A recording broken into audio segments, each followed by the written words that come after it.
Hello and welcome back to a brand new episode of the Pick a Side podcast. My name is Joel Moran and I'm here with River Brown, Andrew Velez, and Joe Dehls. And this is now episode 245. In this episode, we are going to give our predictions for the NFL wildcard playoffs, awards picks, and talk about coaches that got fired. NFL playoffs are finally here. Shout out to NFL Super Wildcard Weekend. And you know what? I kind of have an idea of where each of you guys are going with your picks. I do. As you should. I feel like it's really only half of the games that are going to be in conversation. What that also speaks to? It's a testament to how consistent we are. We are very consistent. Come on. What'd you eat? So is that still the munchkin? I mean, You don't one bite it? What the hell are you eating it in pieces? Are you a two-biter? Why would I just I'm put it judging on you. bite You're it. 7 years old. Bro, if Put you the whole thing in your mouth. No, he's on. He's right. No, come on. He's That's right. like what I the don't like putting it all in my Shove mouth. the whole ball in your mouth. Put Come that. on, man. We're fucking a minute and 3 seconds Oh, into the show. man. Oh my god. Yo, you guys. Are Andrew Wilson gave a super chat, $19.99. Great name. I need to let them know that the refs hate Cleveland. Really? Shocker. John, do you want to speak on that? It's false. They gave him a free touchdown last week. I don't want to hear it. So, Dehls, right now, the chat is all 0-6, 0-6. When will it end? 0-6. When will it end? Never. Yo, they're gonna continue. Nah, to spam it'll you. end when I tell them that it's over. So Okay. once you give me Once I my get once you give me my meat, Word. bird, We'll that's- have a that's meat when- date. that's This when it's clean. we'll have a meat date this week. Nice. Did you finally finish it? No, he still got half his fucking My munchkin. God, bro, you're Bro's embarrassing. gonna take bite by bite. All They got 2 more bites in it left, bro. What do you mean, bro? It's Just called a munchkin throw it in for your a mouth, bro. reason. Hey yo. No, he's right. What do you No, mean, that ayo? was nuts. Throw it in your mouth. Come on. We're on one right now. Jesus. Oh, I thought we were talking about the playoffs. No, it's crazy, man. You know, I'm so excited that the NFL playoffs is here now. I really am. And listen, throughout this entire NFL football season, we have had a lot of agendas on the show, We have. right? But I think none will represent what have been the biggest ones or the most like the ones that flopped the most than Mojo, risers, and fallers. All right. There are 2 players that are Mojo's biggest riser and Mojo's biggest faller. So you guys know Mojo has been a sponsor of this podcast the entire football season. Love Now, the guys. in the comments, and I want you guys to answer this as well, Okay. which player do you think rose the most on Mojo this football season?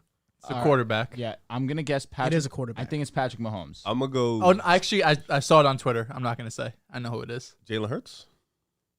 Both are wrong. Damn. It was Brock Purdy. Oh, I thought it was Trevor Lawrence. Nope, it was not. Oh. Brock Purdy percentage this football season, and mind you, Brock Purdy only played like what, a quarter 6 games, yeah. of the season, but his percentage rose 306%. That's crazy. insane. He was at like $1.90. He's at like $6. Yeah. And I have a Mojo account. I Drew saw this before the Yep. show. He put me on. $2,000 on Brock Purdy in December. That now is at $7,000. It rose up that much. That's insane. 5,000. Yeah, 5 bands. Shout Yeah. out to fucking Purdy. Yeah, I man. actually put money on Brock Purdy today. Shout out to Purdy, Yeah, man. man. And yeah, there's still a chance because the playoffs are going on. Facts. We all know the Niners are a legit team. Probably the favorite or the second favorite.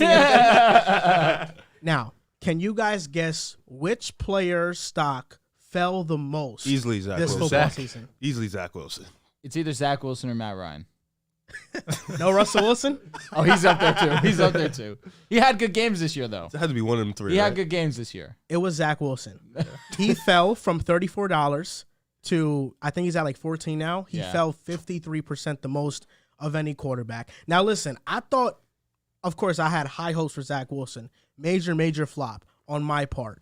But we are seeing in real time what a highly touted prospect stock would fall if they are one of the biggest busts ever. That's a fact. Right? Because he is being compared with Jamarcus and with Ryan Leaf, and his stats also back up that comparison. But Zach Wilson was the biggest faller this football season. And did I think Zach Wilson was going to be great? Yes. I didn't think he'd be this bad. No way in hell. If the Jets moved on from him, I thought he'd have like a mediocre season. Like, okay, he's okay. But for him to be this bad, is very alarming for the future of the Jets quarterback position. I still think he's going to be a Jet next season. He'll be on the roster. It could get messy. Dehls is loving Zach. Has faith. I don't know about that. Yeah, He's going to be probably our third-string quarterback, I'll be honest. But yeah, Zach Wilson fell the most. It's unfortunate. But that was Mojo, biggest riser, biggest faller.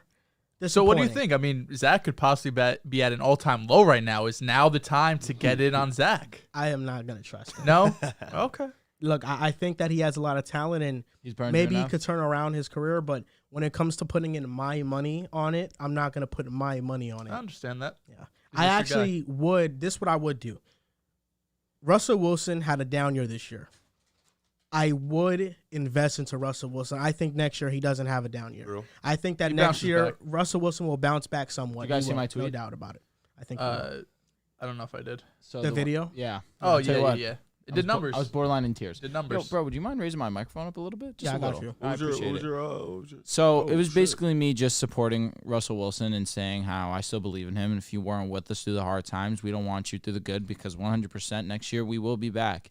Because Russell Wilson has a certain X factor that not many have, and it's the ability to thrive when all is bad. He's a good dude. I'm a big fan of Russ. Seeing the good Yeah, you're sick. in bad situations, Saying that's you. Russ's expertise. Gangster. I hope it does, because I do want to see you see some type of. Yo, thanks, bro. I appreciate it. Seems like you guys Hey. are getting a big-time head coach. We gonna talk about that later. Yeah. We are gonna talk What's your about it favorite later. munchkin? I like the Uh, chocolate one. Chocolate, right? The glazed is Glazed- just so glazed and simple. jelly. It just Please look at the piece he has. Bro, you've been holding on that munchie for like look 8 look minutes. at that piece. It has though. 2 more bites. Bro, that's 2 bites. You're Charles insane. Gibson, Super Chat 499. Shout out to Charles Gibson. Charles. The Lions are the best team not to make the playoffs. Yeah, let me get another glaze. He spoke facts. He spoke nothing but it. And that was another one of my agendas that it was actually pretty spot on. I said the Lions before the season wouldn't make the playoffs, but they'd be significantly better than they were last season. And they did exactly that. They were a Rams being clutch and Baker Mayfield making a little smarter decision towards the end of the game away from making the playoffs, beating Aaron Rodgers in Lambeau Field to avoid them, a division rival, from making the playoffs.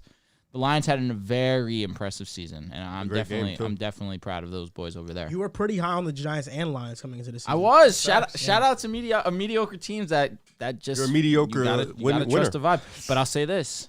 I mean, he loves mediocre teams. The Raptors. He's and very NBA. weird. He does love The mediocre Pacers teams. last year. Because people love to call out bandwagons, but that's not me. All right, Hey, I LeBron just says not put me. $124 on Brock Purdy on Mojo. Nice. Not 1,000? No, I had 124 on my balance. That's what's going on. Yeah, Mojo sent us out a bonus. a Yeah, they $100 bonus. sent me I think they $100. sent it to anybody that Yeah. has Mojo. This guy just threw this in there like I wouldn't pick it up. I'm a LeBron fan. What does that mean? Wait, who being a said that? You bandwagon? said that No, shit? he He said said, that. I'm not a bandwagon. I don't root for the best But you teams. said the LeBron shit? And I said, you're a LeBron fan. That was smooth. I did not hear I didn't him hear it at either. all. How Wow. does that make me a bandwagon when I was there from the mud? You- If I was a bandwagon, There from the mud. if I was a bandwagon when he lost to the Mavericks, I would have Is done that the shit. mud? You were though? there. You weren't with there- the Heat through the You mud? were there from 2009 at least. That's when you started. You wasn't with the Heat through the mud? Let's see. Cleveland through the mud? That's like When, four. well, that's like when he was 2 first MVPs drafted, in, I bro. was. You was there. Let's see. Was I LeBron was ever in the mud? 5 years He was old. the chosen one. No, he but was the teams that Drew jumped facts. on, they had mud years. Yeah, they Drew were. wasn't there. No, but also the Heat. Bro wasn't there with the Delonte West days. Nah, but I was He there wasn't when there when I they- was they there were when they were starting saying Jermaine it's O'Neal the and shit. worst choke job in the history of sports. I was there for that. You wasn't there with Wally Zerbiak. Doesn't You matter. there to with me, Anderson 'cause I was a Varejao fan was of his. almost an all-star? The whole thing was I'm not a team guy. I'm a LeBron guy. It's you simple. All right. Oh, yeah, I've but never you claimed did- anything you else did than root that. for the But if I teams. was if I was a bandwagon, I would have been like, you know what, Bron, that's not cutting it, bro. You were supposed to win that championship year one. That bullshit that you just put forth, not for me. I'm gone. See, that's what a real bandwagon would have done, but no. Stuck with my guy because I saw the bigger picture. Word to Lil Baby. Here we are. But yeah, Drew did get a lot of the team spot on the Lions, the Giants. I thought the Lions should have made the playoffs. So do I. I'm not gonna It's lie. unfortunate. I It's would have unfortunate. loved for the Would've been fun. Lions to make the playoffs. Did you watch Jamal Williams' interview after? Of course the I game? did. Yes. Hilarious. That was Yes. funny. People had the goal to say he was faking tears. Like, I thought that was weird. Where he was talking about how Yeah, his it's grandfather passed away, but then he was saying how People say the y'all better not. craziest We're not the same Detroit Lions anymore. Y'all got to come see us. That's a fact. Shout out Detroit Jamal. is gonna be good next He season. was out here breaking Barry Sanders' is, record. and Bro, shit. over Like, 1,017. touchdowns? Let's God go. damn. Told Let's ya go. he He's was gonna get a over bag. He's a free DeAndre agent. He's gonna get a bag. He's- What'd He you was do? like, "That's a hot take, Jamal over Swift." Oh, And nah, just he broke Barry definitely, Sanders' he record. without a doubt had a better year. Well, it's because every time they went to the goal Yeah, he line, was the they're goal like, line "Here you back." go." And I can't Here's blame the him. He ball. was fucking amazing. Facts. No, but I will say though, these playoffs are going to be very interesting, and I want to just talk about this very briefly when it comes to the NFC North. I think that the 4 teams right now in the North, obviously the Vikings, Packers, Lions, and Bears. The Lions and the Bears are 2 teams that I think could take a significant jump next season. Definitely. You know, with nothing in the offseason happening, just knowing where they have the draft pick, the cap that they have. The Packers are in cap hell. Aaron Rodgers' future is uncertain. The Vikings, their defense is still awful. Are you a believer in the Bears trading back? No, I think it's foolish. I think you have to. Well, no, I'm in on them trading it back. For some at least. reason, I interpreted your question as Fields not being a quarterback. Oh, absolutely not. No. I think that they should trade back. And they should get assets. I'm not a believer in the Bears giving up on Fields I agree, for a quarterback in this draft. I seen some Bryce Young stuff, and I think Bryce Young is a talented prospect, but his frame, Chicago, Small. cold weather, it just doesn't fit. I think he's more of like an Indianapolis quarterback. It's cold in Alabama too, man. You know who said that? Tua Tagovailoa. Just saying. Just saying. He's not even playing this weekend. I know. It Unfortunate. sucks. It really is Very unfortunate. Because that would have been a fun game. Yep. Now it's just Now it's- borderline now it's gonna be- unwatchable. This might be a 30 clip. Borderline unwatchable. So Love it. you guys can go and put in the code PICKASIDE100 on Mojo, and they'll give you $100 bonus on your initial deposit. So that's code PICKASIDE100 on Mojo. You can either hit the QR code or put in the code, and if you download the app, that'll help us out a lot. Let's get into these AFC playoff predictions. The first game up, the Dolphins at the Bills. 1 p.m. Eastern time Sunday. They split both matchups, but I think it doesn't matter, right? Because Tua's not playing. Yeah. And if Tua's not playing, I think this is probably one of the more boring games of the slate of the playoffs. Yeah, no, this is Poopy. When I was doing my notes the last couple of days, it's like, oh, who's going to play quarterback? Tua, Teddy, Skylar Thompson. I thought the Bills would win regardless, but then this morning, you still have another bite of that munchkin. That's crazy. This morning, once it was announced that Tua was out, game's over. I mean, the Bills have been hot, won 7 in a row. I don't see any world where Skylar Thompson is going to go into Buffalo and beat this Bills team. Do you see a world where Josh Allen completely plays like shit and loses them the game for them? No. Because the Dolphins can't. The Dolphins defense will have to outscore their offense for them to win this game. They're going to need punt return, touchdown, Impossible. kick return, a pick six, a fumble. Like, it's going to have to be a very sloppy game from Buffalo on offense and on special teams, I think, for Miami to stand any chance. They scored 11. I mean, the Jets defense is really good, but 11 points, not great. There's unfortunately no way, no how the Dolphins win this game. And it's really sad because when I saw the news today that Tua Tagovailoa will no longer be suiting up for this game, it broke my heart because he deserves to play this game. He does. And, of course, there are people in their right mind to believe this absolutely, that there's no reason for him to suit up for this game. Why are we going to put him in jeopardy to potentially ruin his career and never suit up again and play in the National Football League? Me, selfishly, and I know I shouldn't even be saying this, honestly, I want to see him out there because all season long I've been rooting for him. I've been on his side through the ups, through the downs. It's just been great to see him silence a lot of haters, regardless of how you feel about him. For the Dolphins to be in the playoffs, he played a huge part in that. He also played a huge part in them almost not making it. But at the end of the day, they did clutch up. They did make the playoffs. And he deserves to start this game and really give them a chance to move on to the next round. But 100%, I am in support of them not starting him. I want to see Tua at 100% next season with no restrictions. There are people that think that he still might never play in the National Football League again. I think that them sitting him now is precaution because they understand that this is their future. This is the first time in a while that a quarterback that they drafted put them into playoff position. So I think they understand that they have to be very, very cautious with this guy, especially because he's been injured on national television too often for their liking. So hopefully next season Tua comes back guns blazing. But talking about this game, it should be very one-sided. The Buffalo Bills have been playing very good football. They also are playing with a motivation. That is DeMar Hamlin.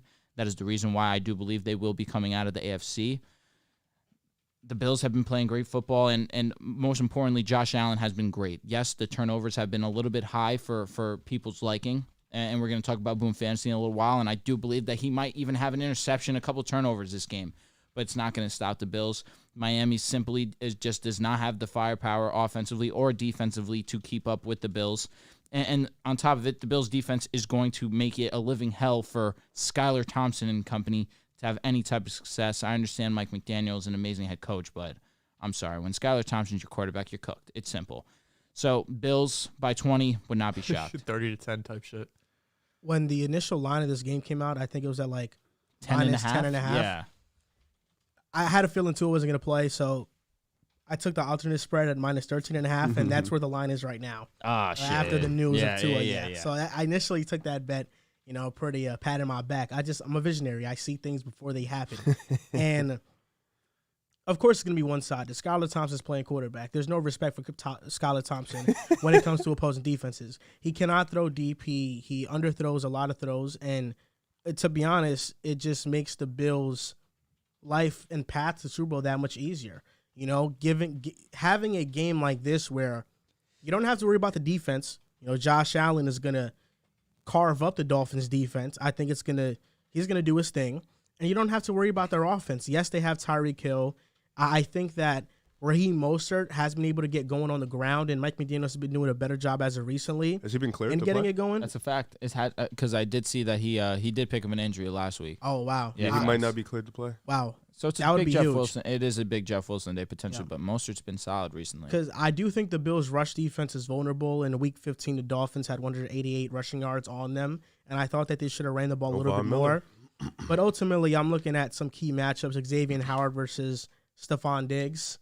That's going to be a really good matchup to watch. Interesting. The Bills' secondary on Hill and Waddle.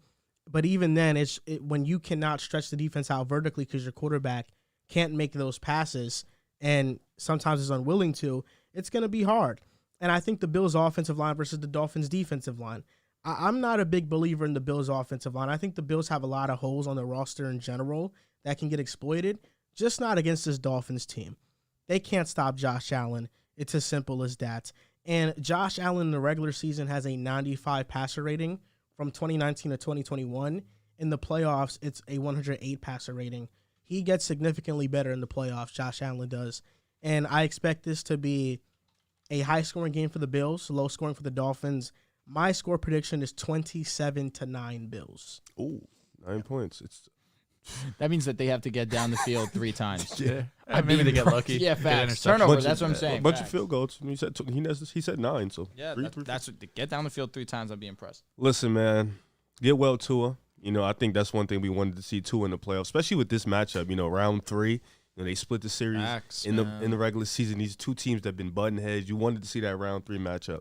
Josh Allen is undefeated at home in the playoffs, so this is a game. Even if Tua was playing, I still had the Bills winning because I know Josh Allen in the playoffs, he turns it up a notch. Tua, this would have been his first time in the playoffs, so it would have been, it'd have been a little skeptical, but Tua's not playing. I got Josh Allen and the Bills comfortably.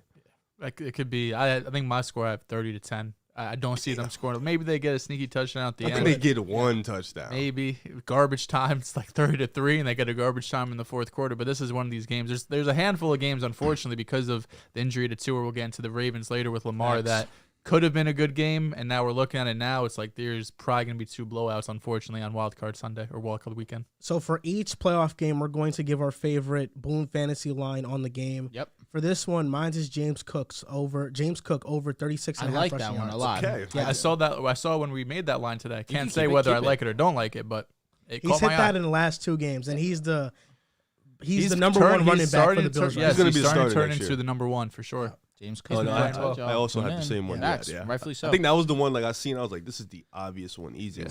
So We also have a matchup on Boom Fantasy. It's James Cook versus Devin Singletary. Last time I looked, James Cook was getting rushing yards. I think it was like plus 5 or 6 rushing yards for James Cook and Singletary. yeah, right now I saw Singletary's at like 45, 47.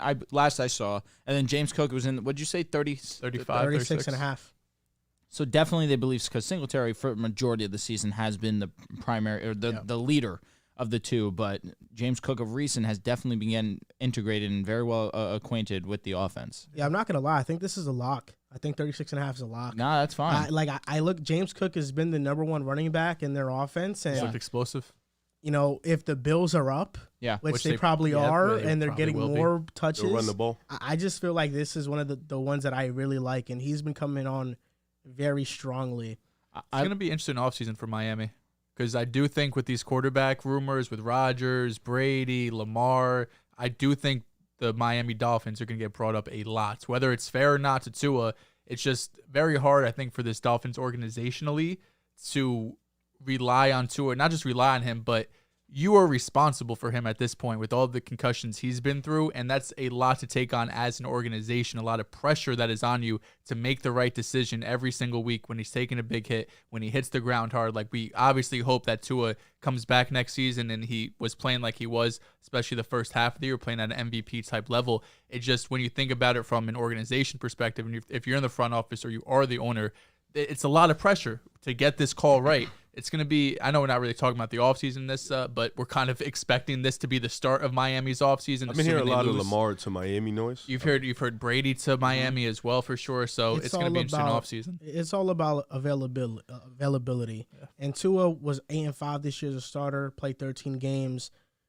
You could argue if he doesn't go down, and obviously bad luck, unfortunate, they're in the playoffs comfortably. For sure. You can say that. And the fact that he did go down, they barely got in by beating the Jets, who at that point had already collapsed beyond God's green earth. There was nothing you could do about the Jets. God's green earth. So yeah, and now in the playoffs where you need him the most, he's not playing. So yeah, I think that does come into question, like Derek Carr or Tua, in this offense at their best. Are they similar? Yes, they are. It's not disrespect. And who's more available? Derek Carr. It's really not disrespect, because at the end of the day, I mean, Tua obviously had the numbers this year. This is probably Derek Carr's worst year, and even still put up decent numbers. But when you just take into perspective the significant head injury that is going to, really going to be over Tua's for the rest of his career, it's going to take that into account when they're making these decisions. So we were talking about Boom Fantasy lines, and I spoke about it a little bit earlier. We have Skylar Thompson lines out? No, I haven't seen any Skylar yet. But they'll be out there, don't worry. The one that I do have is Josh Allen over 0.5 interceptions.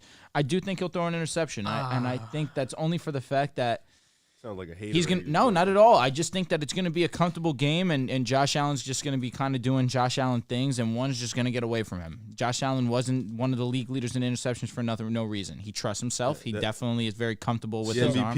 I'm gonna listen, Drew. I'm gonna allow you to take that back if you want to. No.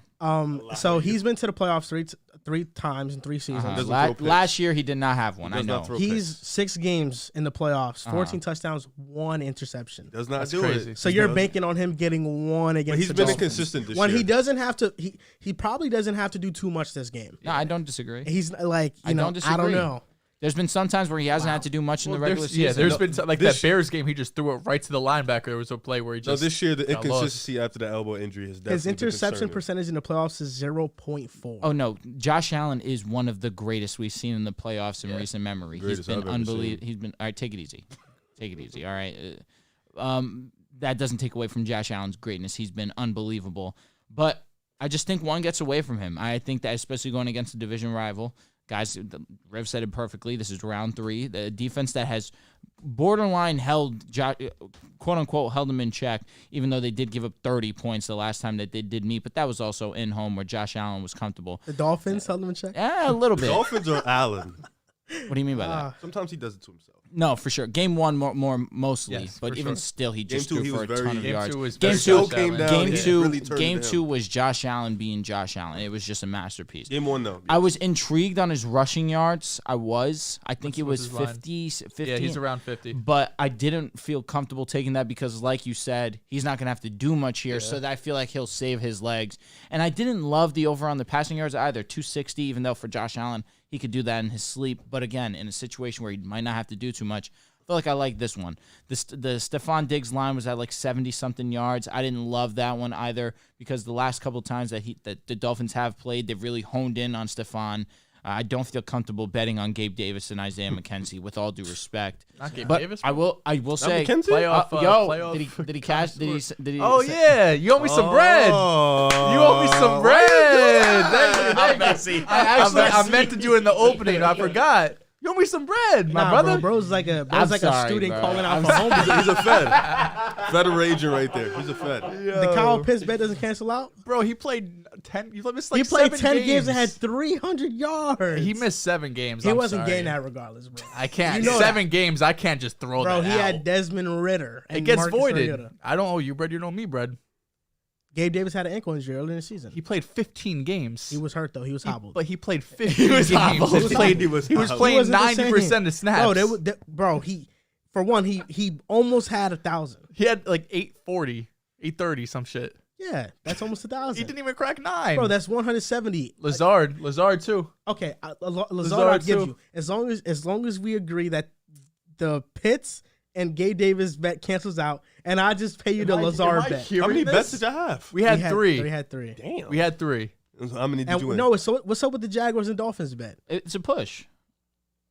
So playoffs, it doesn't matter. No. So At this point, it's kind of unfair. what if the Jaguars win and the Dolphins lose? I'll give you a hug. They fucking with you, bro. At the end of the season, it's gonna say if the Jaguars do beat the Chargers, which that's gonna be a great game. Yeah. But Really it'll say what? It'll say 9 and 8. No. It would say 10 and 8, right? 10 and 8, yeah. And the Dolphins would be 9 and 9. Unfortunately, the regular season ends, so Apparently, you Wow. two have a Chiefs Bengals bet. We do. Who's saying that? Fan. Jason. They know more than us. So I have the Chiefs. Somebody said better I record. mean, there's no way he I doesn't took have the the Bengals. Bengals. Yeah. There's no way. 100% he doesn't have the Bengals. I don't remember that bet though. I make so many fucking bets. That's our problem. I wrote down all the ones Joel and I Delinquent. had because I know he was gonna try to skate his way out of it. I was like, not happening. No way. Bro, but you bet me Jalen Brunson wouldn't be an all-star. He wasn't on the list. I mean, I didn't even bet it, but he wasn't even on the top 10. Nah, man. It's Might unfortunate. win that one too. It's unfortunate, man. Sorry, we'll talk about it. Nah, Don't this is making me rethink my bets, man. Yeah. My Well, goodness. you get very high on these players like Gabe Davis and Lazard, who are fine players, but you think they're gonna have these huge leaps because of opportunity. No. I thought Lazard would have that because of opportunity. It didn't happen, whatever. But Gabe Davis, it should have happened. And I still stand firm on he's a good receiver. He's a good. No, receiver. he's a high end wide receiver 3. You ain't Like he's a really good deep threat for your wide receiver 3. I'm gonna be honest. If and you're not, Paris Campbell did his thing this year. Yeah, do we have a Paris Campbell bet? Nah, we didn't have a I Paris think he has an Campbell bet. agenda. yo, though. Van Paris Campbell. Jefferson or Gabe Davis? I'm not big on either of them. Neither am I. Guess That's why I'm how, asking. many yards Paris Campbell had Probably this Gabe year? Davis.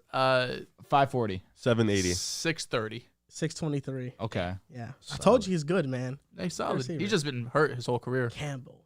Hate Nah, that he's a for good him. receiver. with the mess at quarterback. It's not even that I make bad bets because the DeJounte and D'Lo bet, I'm gonna cash on that. Well, you already I just cashed out early. You folded. Yeah, The but- Wizards versus Bulls? Ooh. well, that's That's face like tonight. week They by play week. tonight. That's literally week I by know. week. You guys yeah. been hot. Yeah. But that made me realize to not fold on things because Yeah. if I would have, because I Yeah, could the have, D'Lo one you cashed out on like fucking week 2 of the Bro season. gave up like a month in. He was like, Bro, I'm done. Tell me I'm not a genius for that. Gave bro, up a because month in. I could have definitely folded on the Jaguars and Dolphins bet early too. I could You have. could, yeah, I mean the Jags were 2-6. Yeah, and I was like, nah, yeah, because down bad. the D'Lo and DeJounte bet told me that. Talking Jerry about Jeudy it, does clear Gabe Davis. no, Oh, absolutely. It's not even a question. it's really a toss up, bro. We're talking about really we're talking nice. about AFC Player of the Week, Jerry Jeudy. Yeah, Put some he respect on his finished the name, year would you? strong. Player of the He Yeah, finished he the year did. strong. Bro has never had a playoff game like Gabe did. I'm sick. He just missed a rack too. Yeah, 972. I'm devastated, Better season. That Gabe. hurts. When you're that close to a rack, Yeah. that hurts. He It missed some hurt. games too, right? bro. And he needed hella yards to get even close to 1,000. Yeah. He ate the last couple. Talking about availability, Tua is not going to be available for the Dolphins, and Lamar Jackson most likely not going to be available. We're talking For about the the Ravens. two poopy games of the week. And Tyler Huntley also wasn't seen Questionable. throwing passes, so maybe Anthony Brown's the quarterback starting this week. I mean, this is another one of those horrible games. It's going to be Sunday Night Football, so Damn, 8:15. bro. Saturday's a wash. You know, I will Shit say ass. this: if No. Saturday's game is the Jaguars and No, I oh, said Sunday Sunday. I night. said Oh, Sunday. that's Yeah, what this I'm oh, my saying, bad, yeah. my bad. yeah, I will say this about the Ravens: if Lamar Jackson played, I would have given them a chance. for sure. A legit chance because their defense is legit. Since Roquan Smith joined their third in DVOA, they're 10th against the pass, 7th against the run. Their defense is legit. Very good. And it makes me come to the conclusion that Lamar Jackson isn't sitting out this game for some contract dispute. I think he's hurt For sure. and he cannot play. But that begs the question moving forward. These negotiations that he's going to have with the Ravens it's not just about his play anymore. It's about his availability. Last season, the Ravens were 8-3. Lamar got hurt. They missed the playoffs. He wasn't available. Yep. This season, the Ravens started out great. Once again, he gets hurt, unavailable. They make the playoffs because Lamar had them at such a great position to make it. But now they're dead in the water. They're not going to do anything. And this is a defense that I think is elite. And with Lamar Jackson, his rushing ability, J.K. Dobbins back, they could control the clock, let their defense play how they play, and they could win games like that.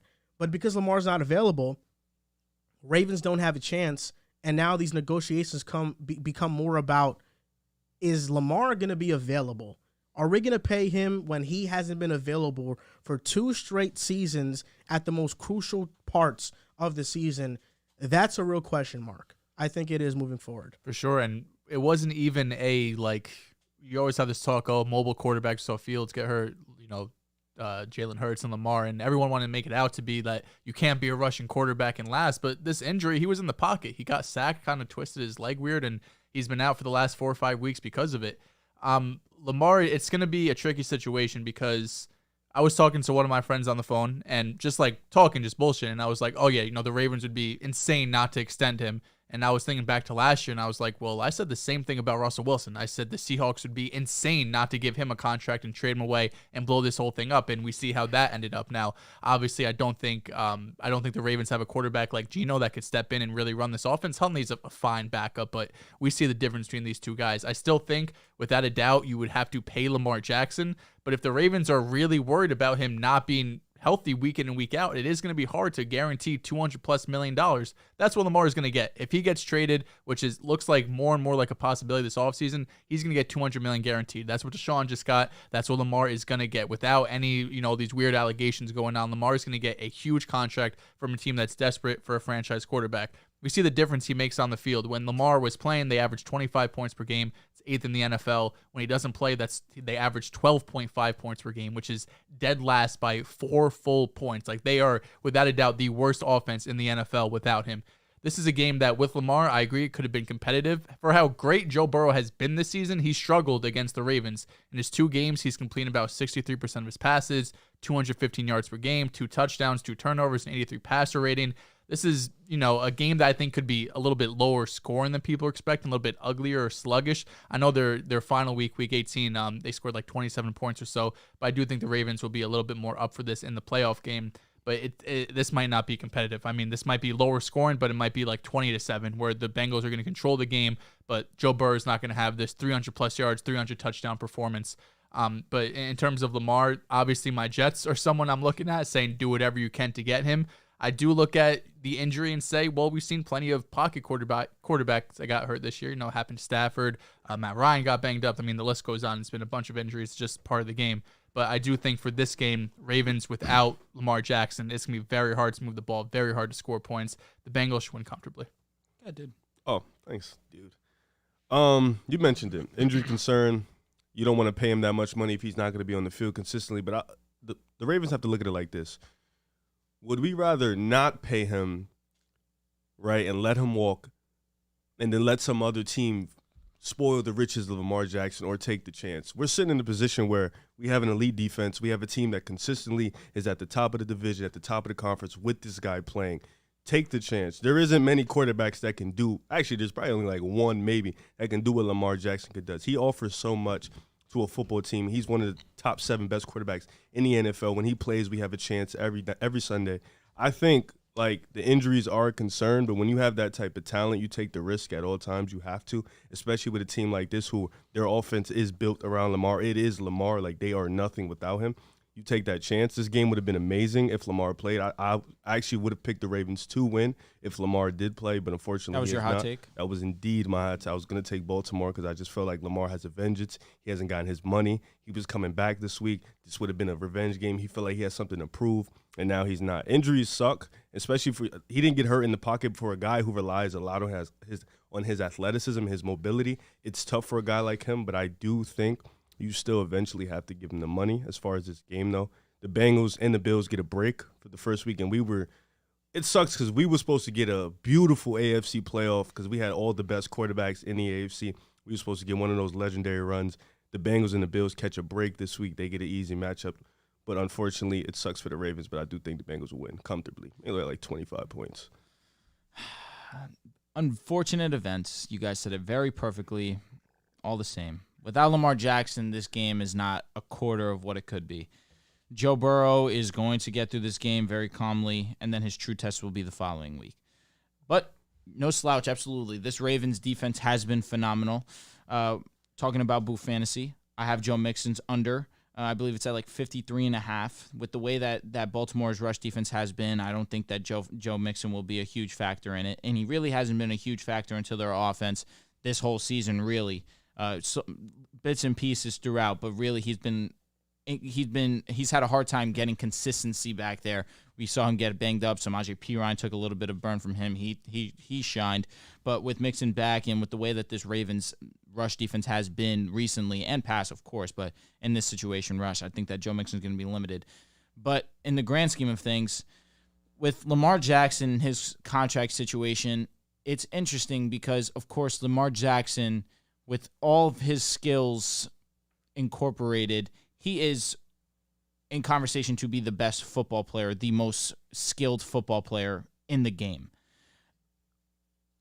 But when you have a specific skill set that asks you to put your body on the line more so than another player at your position, it gets difficult. And it's super ironic that he didn't even injure himself on a running play. He injured himself in the pocket, but was it a bit of a wear and tear where inevitably he's just taking a ton of hits and this one was just the unfortunate one that got him? Is it going to carry over into seasons after where he's kind of limiting himself a little bit, rushing the football, knowing Lamar Jackson, getting a sense of his character? You understand that that's not him.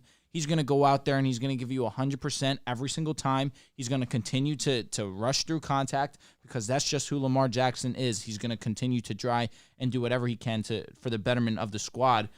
But if I am an NFL team, it is tough for me to really be all in and give this guy cream of the crop money. I think he's deserving of it. Absolutely. He is one of the best quarterbacks that we have in this game.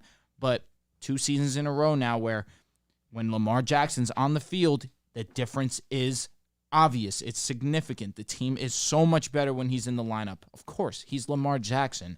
But when he goes out, you see his impact. But it's unfortunate that we've had to see back-to-back seasons of Lamar Jackson going out. He was so good this season that he didn't even play, the last 5 games, and they're still in the playoffs? Lamar Jackson was out to prove that he's worth all the money that he wants. But his mission, his goal was to win a championship. So there's no way you can sit here and tell me that Lamar Jackson's missing this game because of contract negotiations. Absolutely not. That's not who Lamar Jackson is. But I will say that this contract situation could get messy because I know Lamar Jackson wants a long-term contract, and he's probably going to get tagged. At the minimum, he is getting tagged by the Baltimore Ravens. And if he gets tagged, I don't know if he's going to be a Baltimore Raven. Probably not. He's already said that he doesn't want to play on the tag. So it'll be very interesting to see what happens this offseason, especially with some rumors of some other big names that could be on the move. Of course, we're going to talk about DeAndre Hopkins a little bit later, but Lamar Jackson turns immediately to the top of that list. And I want to see him in Baltimore. I want to see him accomplish that goal that he set out on draft day when he was the 32nd pick in the first round, when they were trying to say that he should be a wide receiver, try out a wide receiver, be a running back.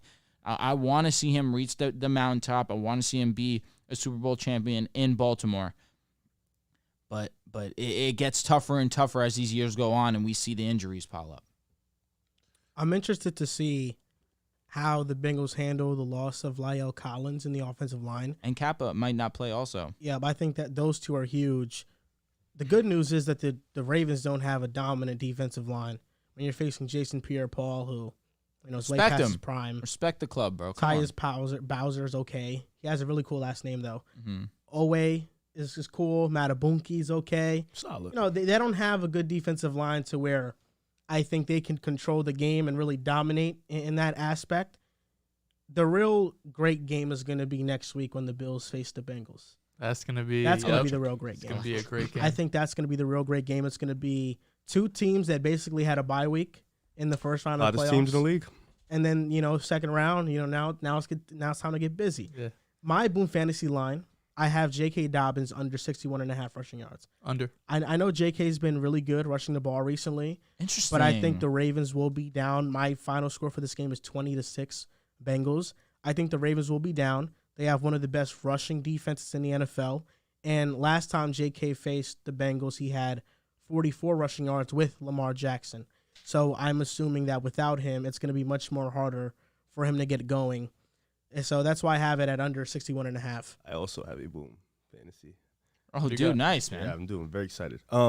I have Tyler Boyd, and I'm an over guy. Tyler Boyd over 34.5. He's hit that on 10 of the last 14 times he's played the Ravens, including the last 4 times. Damn. He had 39, 89, 51, 34. So he usually hits that over. And then with so much attention on Chase and T. Higgins, who I think so highly of. He's such a great receiver. So much attention on those two. Sometimes people get lost in the fact that Tyler Boyd is a very solid number 2. He's just behind those two guys. So look for Tyler Boyd to hit the over. I could see 50, 55 yards, 60 yards in this game. So like I mentioned, Joe Mixon, 53.5. I'm going the under. Last time they played, which was this past week, he had 11 rushes for 27 yards. That is and it was a disgusting. game that the Bengals were dominant in start to finish, essentially. And for him to not get that workload, of course they're probably resting. They understand that we're playing for the playoffs, and Joe Mixon's a key part of that. But I just can't see a dominant performance out of Joe Mixon, or even a mediocre performance, when there are other pieces that the Bengals can take advantage of. Before we move on, I'm curious, if you guys were in the Ravens situation, what would you do here? Would you tag Lamar, trade him? Would you give him a contract extension? What's the plan if you're the GM? Me personally, given the fact that I just paid a linebacker, $100 million, yep. I would have paid Lamar weeks ago. Me personally, I would have gave him the bag because he deserves it. I will say, Roquan deserved that money. So does Lamar. No doubt. But Roquan came into the Ravens, He's a and savage. the defense is one of the best in the league because of I him. wish the Broncos were. But you don't think that's disrespectful, though? I don't think it's disrespectful because I think he's been comes available. Yeah, but Roquan comes in, he changes He's brand the new. defense. He's new. For He's a new guy. Season, He wasn't Lamar has drafted. changed the franchise. Correct. You see, because without Lamar, Roquan's great. They're losing games. Regardless. You know? There's no doubt. Listen, I think the Ravens are in a tough situation, but if I were running the Baltimore Ravens, I look at the Ravens roster and think we're just a receiver away. Really. Here we go. Yeah, that's all it is. They're just a receiver away, but they cannot hit on receiver in the draft, free agency. Well, they haven't tried on free agency via trade. They're always the name that could be in the mix, but they never end up landing Hopkins, right? a wide receiver. Whether it's been Sammy's nuts. whether it's been Stephon Diggs, whether it's been Devontae Adams, DJ Moore, D-Hop's available. Tyreek Hill. They haven't been able to land any of these big name receivers, but the Ravens are good enough to compete if they get a wide receiver number 1. So I don't see what's the point of rebuilding the entire roster when every position is great, damn near on the roster. So yeah, pay Lamar Jackson. That's what I would do. I think it was the right decision to pay Roquan Smith as well, because Roquan deserved his money, no doubt about it. But yeah, this team is not far away from competing, so why start over with a brand new quarterback and you don't know how that's going to pan out? I think you have to pay Lamar Jackson. You said it very perfectly. Roquan came in and changed the landscape of this season, sure, on the defensive aspect of things, but Lamar Jackson came in there and changed the landscape of the franchise and their terms, their goals long term. He changed that immediately once he got to that organization.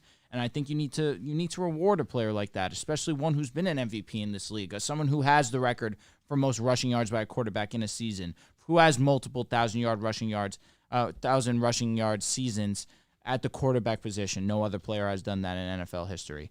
You need to reward a guy like Lamar Jackson, who is a team-first player, and there's not many guys like that. For sure. You already know my answer. But before we move on, like the video, man. We're only at 112 likes. We got almost 500 people heads in here. Let's go. Like the video up, man. So the difference with the Roquan thing, and this I want to touch on this because he got $100 million. He got $100 million with 60 million guaranteed, which is a lot, more than half of it for sure. At least ain't Lamar Jackson is going to command 200 plus, and even that I think is low. No, it's like 260. I think it's like 200 is a minimum. I think Lamar is definitely looking at the 260 to 300 million range, Yep. and he wants that fully guaranteed. Absolutely.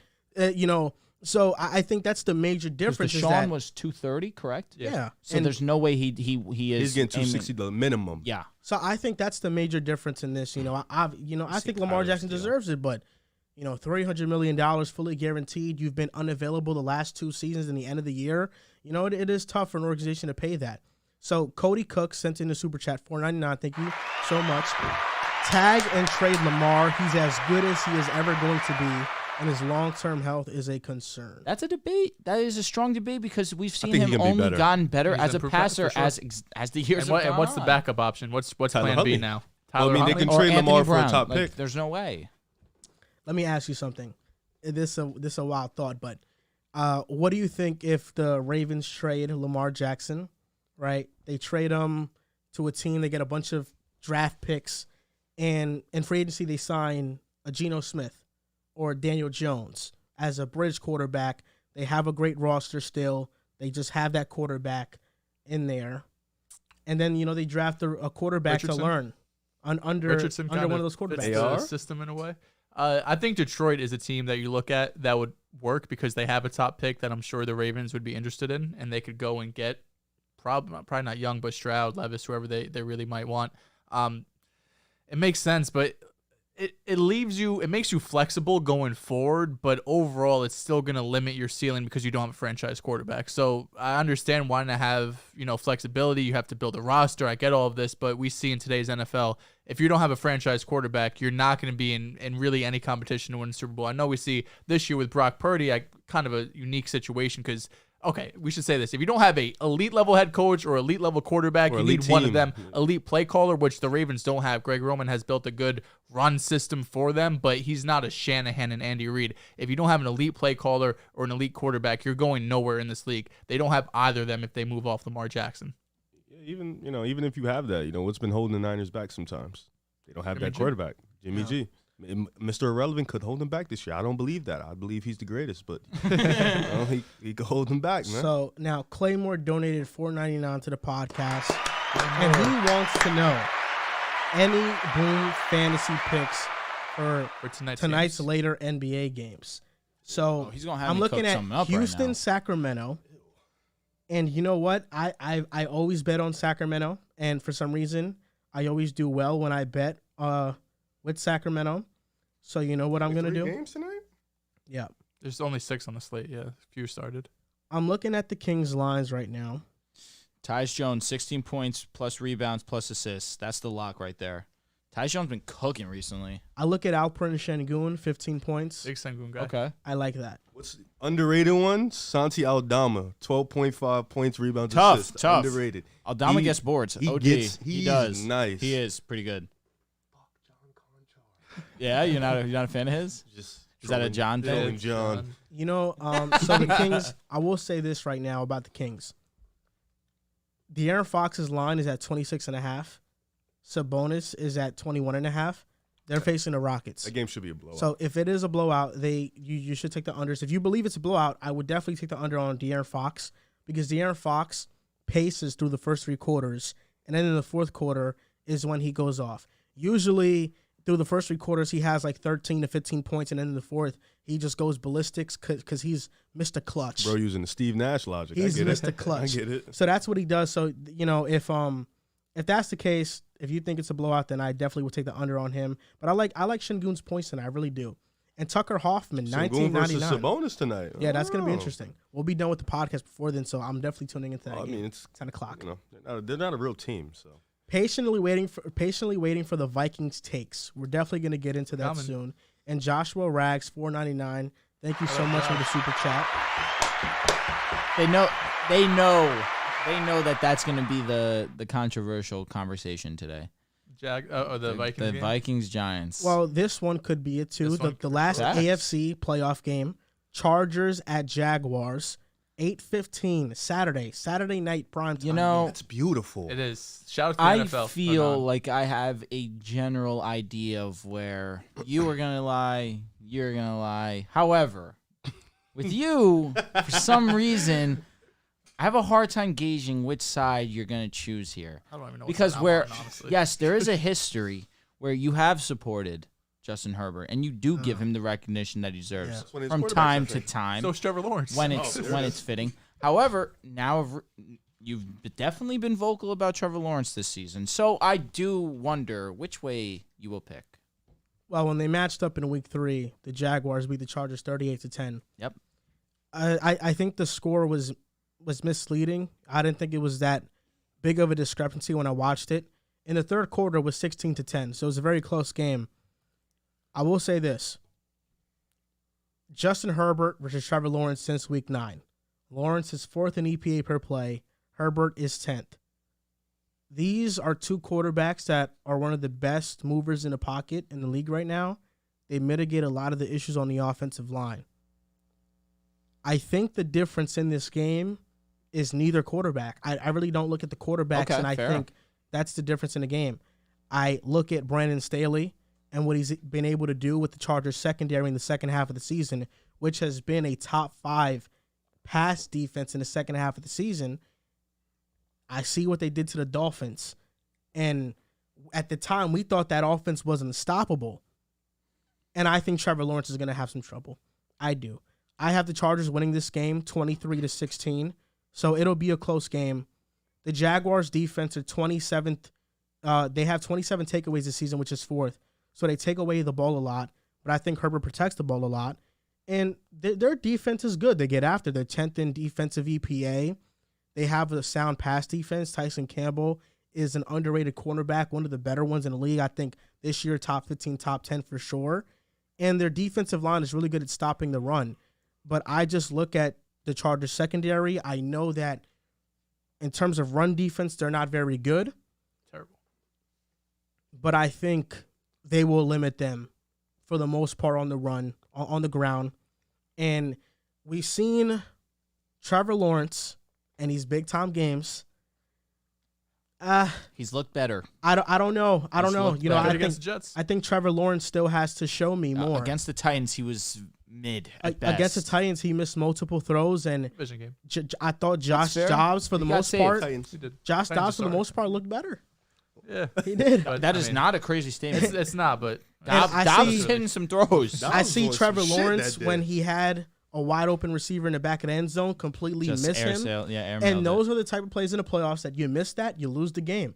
You know, luckily they were facing the Titans and Josh Dobbs, and they didn't. But if that was a do or die, win or go home game against a better offense, against a better quarterback, the Jaguars lose. And guess what? The Chargers have a better quarterback.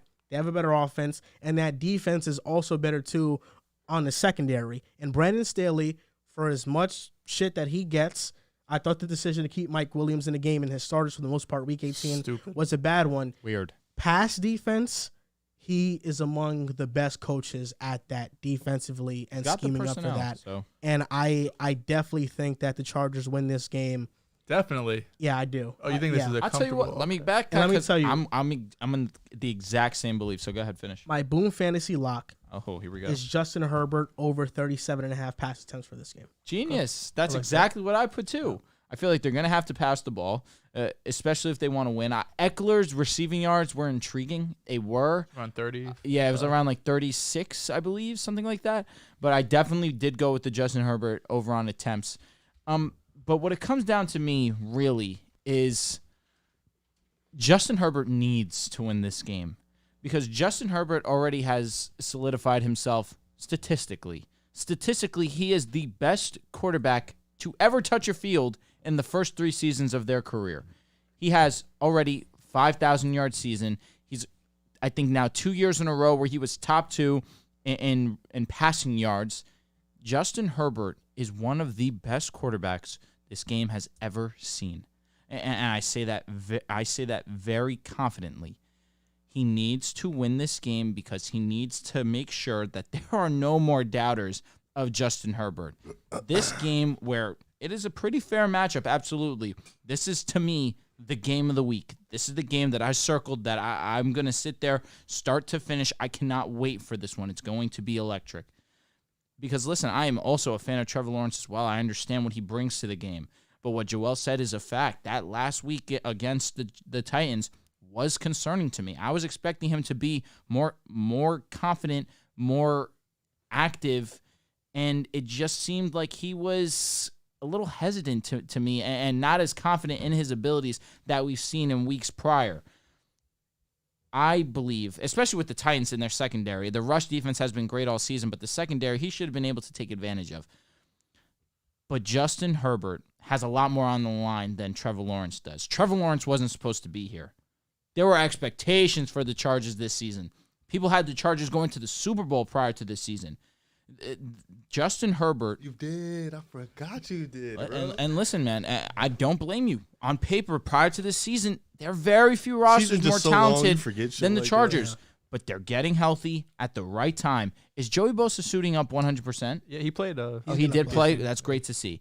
Him and Khalil Mack. And Mike Will is a TBD right now. Yeah, I think he's leaning playing. towards yes. He's playing. But he might be, When Keenan Allen and Mike Will have returned back to the field, this offense has been completely different. And Justin Herbert was kind of keeping things afloat with just Palmer and Carter and Eckler, of course. We see it, and Gerald Everett. Can't count him out of the offense as well. Yeah. But now you see what happens when you have one of the best in the game in Keenan Allen, one of the better receivers in Mike Will, who has really shut me up also, doing it again this season when he's on the field. He makes exciting play after exciting play. And Austin Eckler continuing to be one of the best running backs in the game. But the story to me is Justin Herbert. There is so much on the line for Justin Herbert and his legacy. He needs to get past round one because there will be people telling you that Herbert is not as good as he actually is and as we actually know he is. So this game's bigger than just a regular playoff game, week one playoff game. No, I'm sorry. This is a legacy game for Justin Herbert, absolutely. Where are you going, Mr. Brown? It's against the Jags. No, absolutely. You could say no, but it's facts. I get what you mean. It's just funny. That point exactly. It's against the Jags. I just never, and if he loses to the Jaguars, people are going to destroy his name. I just never heard a legacy game against the Jaguars. The Jaguars are different now. Also, you could laugh. Yeah, they're not a different team. Yeah, they're not the laughing stock of the league by any means. People are saying the exact. It's the Bengals. Listen, it's I just remember that year Tom Brady GOAT played the Jags. I mean, I had the Jags making the playoffs. I had them early in the season. We don't need a comment like that after you just disrespected them. We don't need that. At what point did you have the? When did you have the? Wait, Jags? no, you had the Colts winning division. Then you switched up. No, then he had the Titans, and then he had the Jags for maybe a week. No, it was Colts and Jags. Jags all the way. You had three. You picked 3 different winners. But that division does stink. I mean, so did I. I hope I'm not flexing anything. I hope the best of the best quarterbacks take care of business in Burrow, Allen, and Herbert, because it'll give us the best possible divisional round playoffs that we've seen. We're going to see Allen versus Burrow, Herbert versus Mahomes. But we need that, and I hope that they all take care of business. But this is the toughest AFC playoff game to pick for sure. Yeah. You said something very interesting. You said Trevor Lawrence doesn't have much pressure. And I disagree. I think when you're a generational prospect, you have all the pressure in the world from day one. Fair. I think especially in year 2, making the playoffs, that's pressure in itself because franchise quarterbacks don't become made in the regular season. They become made in the playoffs. 100%. And even though Trevor Lawrence is a generational prospect, you still have to do something in the playoffs. What do we criticize Tua for? What do we criticize Hurts for? What have you done for me in the playoffs? So I think Trevor Lawrence does that pressure, especially with the fan base, the way they've rolled into the playoffs. They were a little bit hot towards the end of the year. They rolled into the playoffs without really having a chance early on. The pressure is on. The city of Jacksonville is behind this team. So they are all in on this quarterback, and they have to show something. The Chargers are the better team, I feel like. They have the better quarterback. They're the better team. They should win this game. But something about the Jaguars story makes me want to lean Trevor Lawrence and Doug Peterson. He's been in here before. He knows what it takes. He's one of the best coaches in the NFL. I'm going to lean Jacksonville on this one. I think this game is a 50-50. I think these teams are really close. As much as I do like Justin Herbert, I think he's one of the best quarterbacks in the league. I think the Jaguars, I think Trevor Lawrence will have a big day. I think Travis Etienne will have a big day. I think this offense will come to play. And they just have too much riding on this game. They came in hot. They have that weight on their shoulders, that underdog mentality on their shoulders, and that's going to pull them out for the win. So I got the Jaguars winning this game. And to just throw my boom fantasy in there, Travis Etienne is 15.5 receiving yards. I have that over. He's hit that 4 times this year, especially as of late. He had 39 yards, 24 yards in his last 2 games. I think he hits that pretty comfortably because I do think this is an ETN game, and I think the Jaguars steal this one on the road. It's going to be, I think, maybe the best game of the weekend. This is going to be. Better fucking should. It really could be. You have 2 of the young stud quarterbacks, both first time in the playoffs. And you have Brandon Staley, who's definitely improved. I think if he didn't make the playoffs, he's a lock to get fired. If they get embarrassed in this game, there's still a chance, I think, especially with all the Sean Payton rumors out there, that he does get fired. And then you have Doug Peterson on the other side, first year with the Jacksonville Jaguars. He wants to put a stamp on this season, which has already been a success getting into the playoffs. None of us predicted that to start the year. I think outside of the quarterbacks, obviously that matchup is going to be what everyone's talking about, is the status of Mike Williams, which you alluded to earlier. The fact that Brandon Staley even left his players in that game, some players into the fourth quarter. He removed Justin Herbert in the third quarter. Keenan Allen was still in there in the fourth quarter. Keenan Allen's 30 years old. Mike Williams, 28, 29 years old. What are these guys? They don't need reps. They need rest and to stay healthy. Because of that, unfortunately, Mike Williams did get banged up. He is expected to play, but there's probably a decent chance he's limited in some capacity. Obviously, he uses his athleticism more than anything to make plays down the field. But he is expected to play, which is obviously going to be huge for this offense. For how great Trevor Lawrence has been this season, especially the second half of the year, week 9 on, really, he's been statistically one of the best quarterbacks in the league. If the Jags want to win this game, it's going to be on the ground. The Chargers are, once again, one of the worst rush defenses in the league, allowing around 150 rushing yards per game. I do like that. I actually can't say what I do like on Boom Fantasy, but ETN, I think will have a pretty good game going up against this pretty bad rush defense. And because of that, I think Trevor Lawrence can be able to make some plays. I know this is a good secondary, but if you're going to be able to get that run game going, that just opens up the pass game. We also saw Trevor Lawrence play a good defense in the Jets, and he used his legs a ton in that game, whether it was read option or just straight up scrambling when plays were breaking down. He had a bunch of rushing yards against the Jets. It wouldn't surprise me if he did that once again. And especially over this 5-game win streak that the Jaguars have had, which is kind of a storyline coming in. Oh, there's a hot team. They won all these games. So have the Chargers. But over this 5-game win streak for Jacksonville, they beat Josh Dobbs and the Titans, Davis Mills and the Texans, Zach Wilson / Chris Trevler and the Jets. And they did beat Dak Prescott. This defense did allow 34 points, but they came back great. Comeback win in overtime. But the Chargers, to their own right, have won 5 out of their last 6. Their only loss really coming against Week 18 against the Broncos when they pulled their starters. They do have Justin Herbert. They do have the more talented offense and talented team all around, I would say. I've been going back and forth on this game all week as I've been doing the notes. I had the Jaguars and the Chargers. The Jaguars. I think I've settled on the Jaguars. I think it's going to be a close game. After you said the Chargers going to the Super Bowl? I think it's going to be. That's actually fucking nuts. I've made that prediction week 1. I don't give a fuck. No confidence. I do have the Jags winning 24-21. I think it's going to be a close game. It's going to be a toss-up. I haven't had a Chargers agenda. I just thought they'd go to the Super Bowl. You're flipping the side, brother. Am I? I'm going to be honest, Joel. Come on, bro. Have I talked about the Chargers? No. Listen, my quarrel has nothing to do with this conversation. Okay. My quarrel has to do with, one, a little bit. You had a lot of belief in the Chargers. The Jaguars are scaring you off? This is a good Jaguars. They're a good team. They're a good team. They're at home. They won the division. I trust Doug Peterson more than I do Brandon Staley. The reason you have them because they won the division. They were home weren't they last week? Reason? I mean, I'm not saying that. I'm just they were home good, last because week that against the Titans. Don't worry, And I they got the looked Jags too. mid.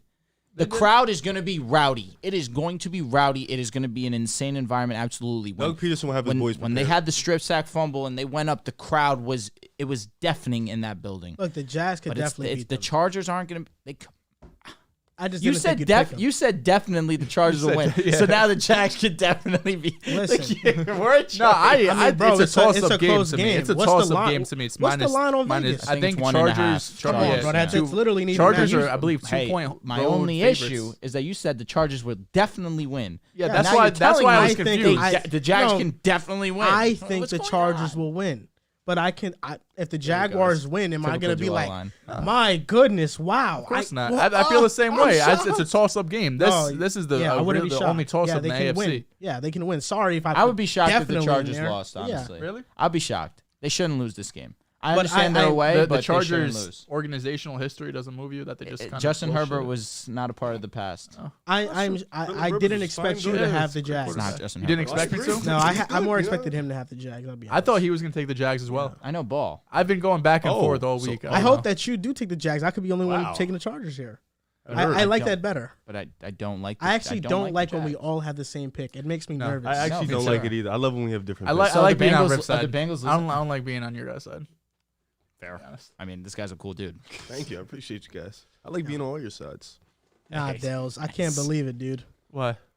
I'll be honest. I'll pick the Chargers No, this I'm week, and shocked then too. next week they go against the Bills or Chiefs. Like, come on, bro. We're If the Chargers face the Chiefs, I bet you pick the Chargers. no way. If the Chargers play the Liar. Chiefs, it'd be an unbelievable game. He's a liar. You would pick the Chargers. Oh It'd be hard not to. Yeah, I know you would have picked the Chargers. So I don't see a real path for the Chargers to make the Super Bowl. Let me make Unfortunately, sure. So Sammy Dedon TV donated $9.99 late to the stream, but it's unfortunate. Sorry, man. Those days are I have behind me. I have this USB-C. we're back up. Are we back on the stream? Can you guys see us? Are we back? I just refreshed. It looks back. Oh, wait. Are we back? Yes. Okay, we're back. Hey, guys. All right, sounds good. Hey, guys. We lost 200 people. Hate to see it. Stream crashed. Hate We to lost see 200 people. That's crazy. Yeah, we're back up. So, Football Outsiders, they had this tweet about Justin Fields. Fields was 10th worst in passer rating this year, and his passing DVOA of minus 35.5% was worse by a lot. Matt Ryan was the next worst at minus 22.5%, which means that Fields was 12% worse, and Fields' sack rate of 14.7% was the worst of any qualifying quarterback since Jake Plummer in 1997.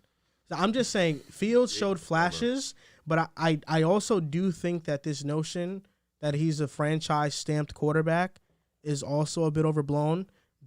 How he handles pressure in the pocket is a bit worrisome. The offensive line is not the greatest. Yes, but sack rate has a lot to do with Fair. the quarterback. Not going to You know, Justin Herbert's offensive line is not good this year, but he has one of the lowest sack rates. Sack rate is, as we've grown, as like analytics in football has grown, that's more of a quarterback stat. Like pressures and sack rate is more on the quarterback more so than the offensive line. So the fact that he's taking a lot of sacks means that he's not going through his progressions fast enough, and he's not finding it out quick enough. One thing I will say to his defense is, are you going to hit a progression fast enough when your wide receiver one is Chase Claypool? And let's be honest, what is that saying, Steelers really? got a lick. Darnell Mooney. Yeah, they got the 32nd pick overall for Chase Claypool. Darnell catches. Mooney, who That's also crazy. had a torn ACL, was out for the season. Velez Jones, He's a who was number 2 at just best. drafted last season. Do you think that there's- Fields is a signed and sealed stamped franchise quarterback? I think that he becomes your signed and seals franchise stamped quarterback when you need help on the defense, when you need help on the offensive line, when you need help at the wide receiver position. When you have as many holes as you have, and Justin Fields, where, yes, I'm not going to say he's the best passer right now. No way.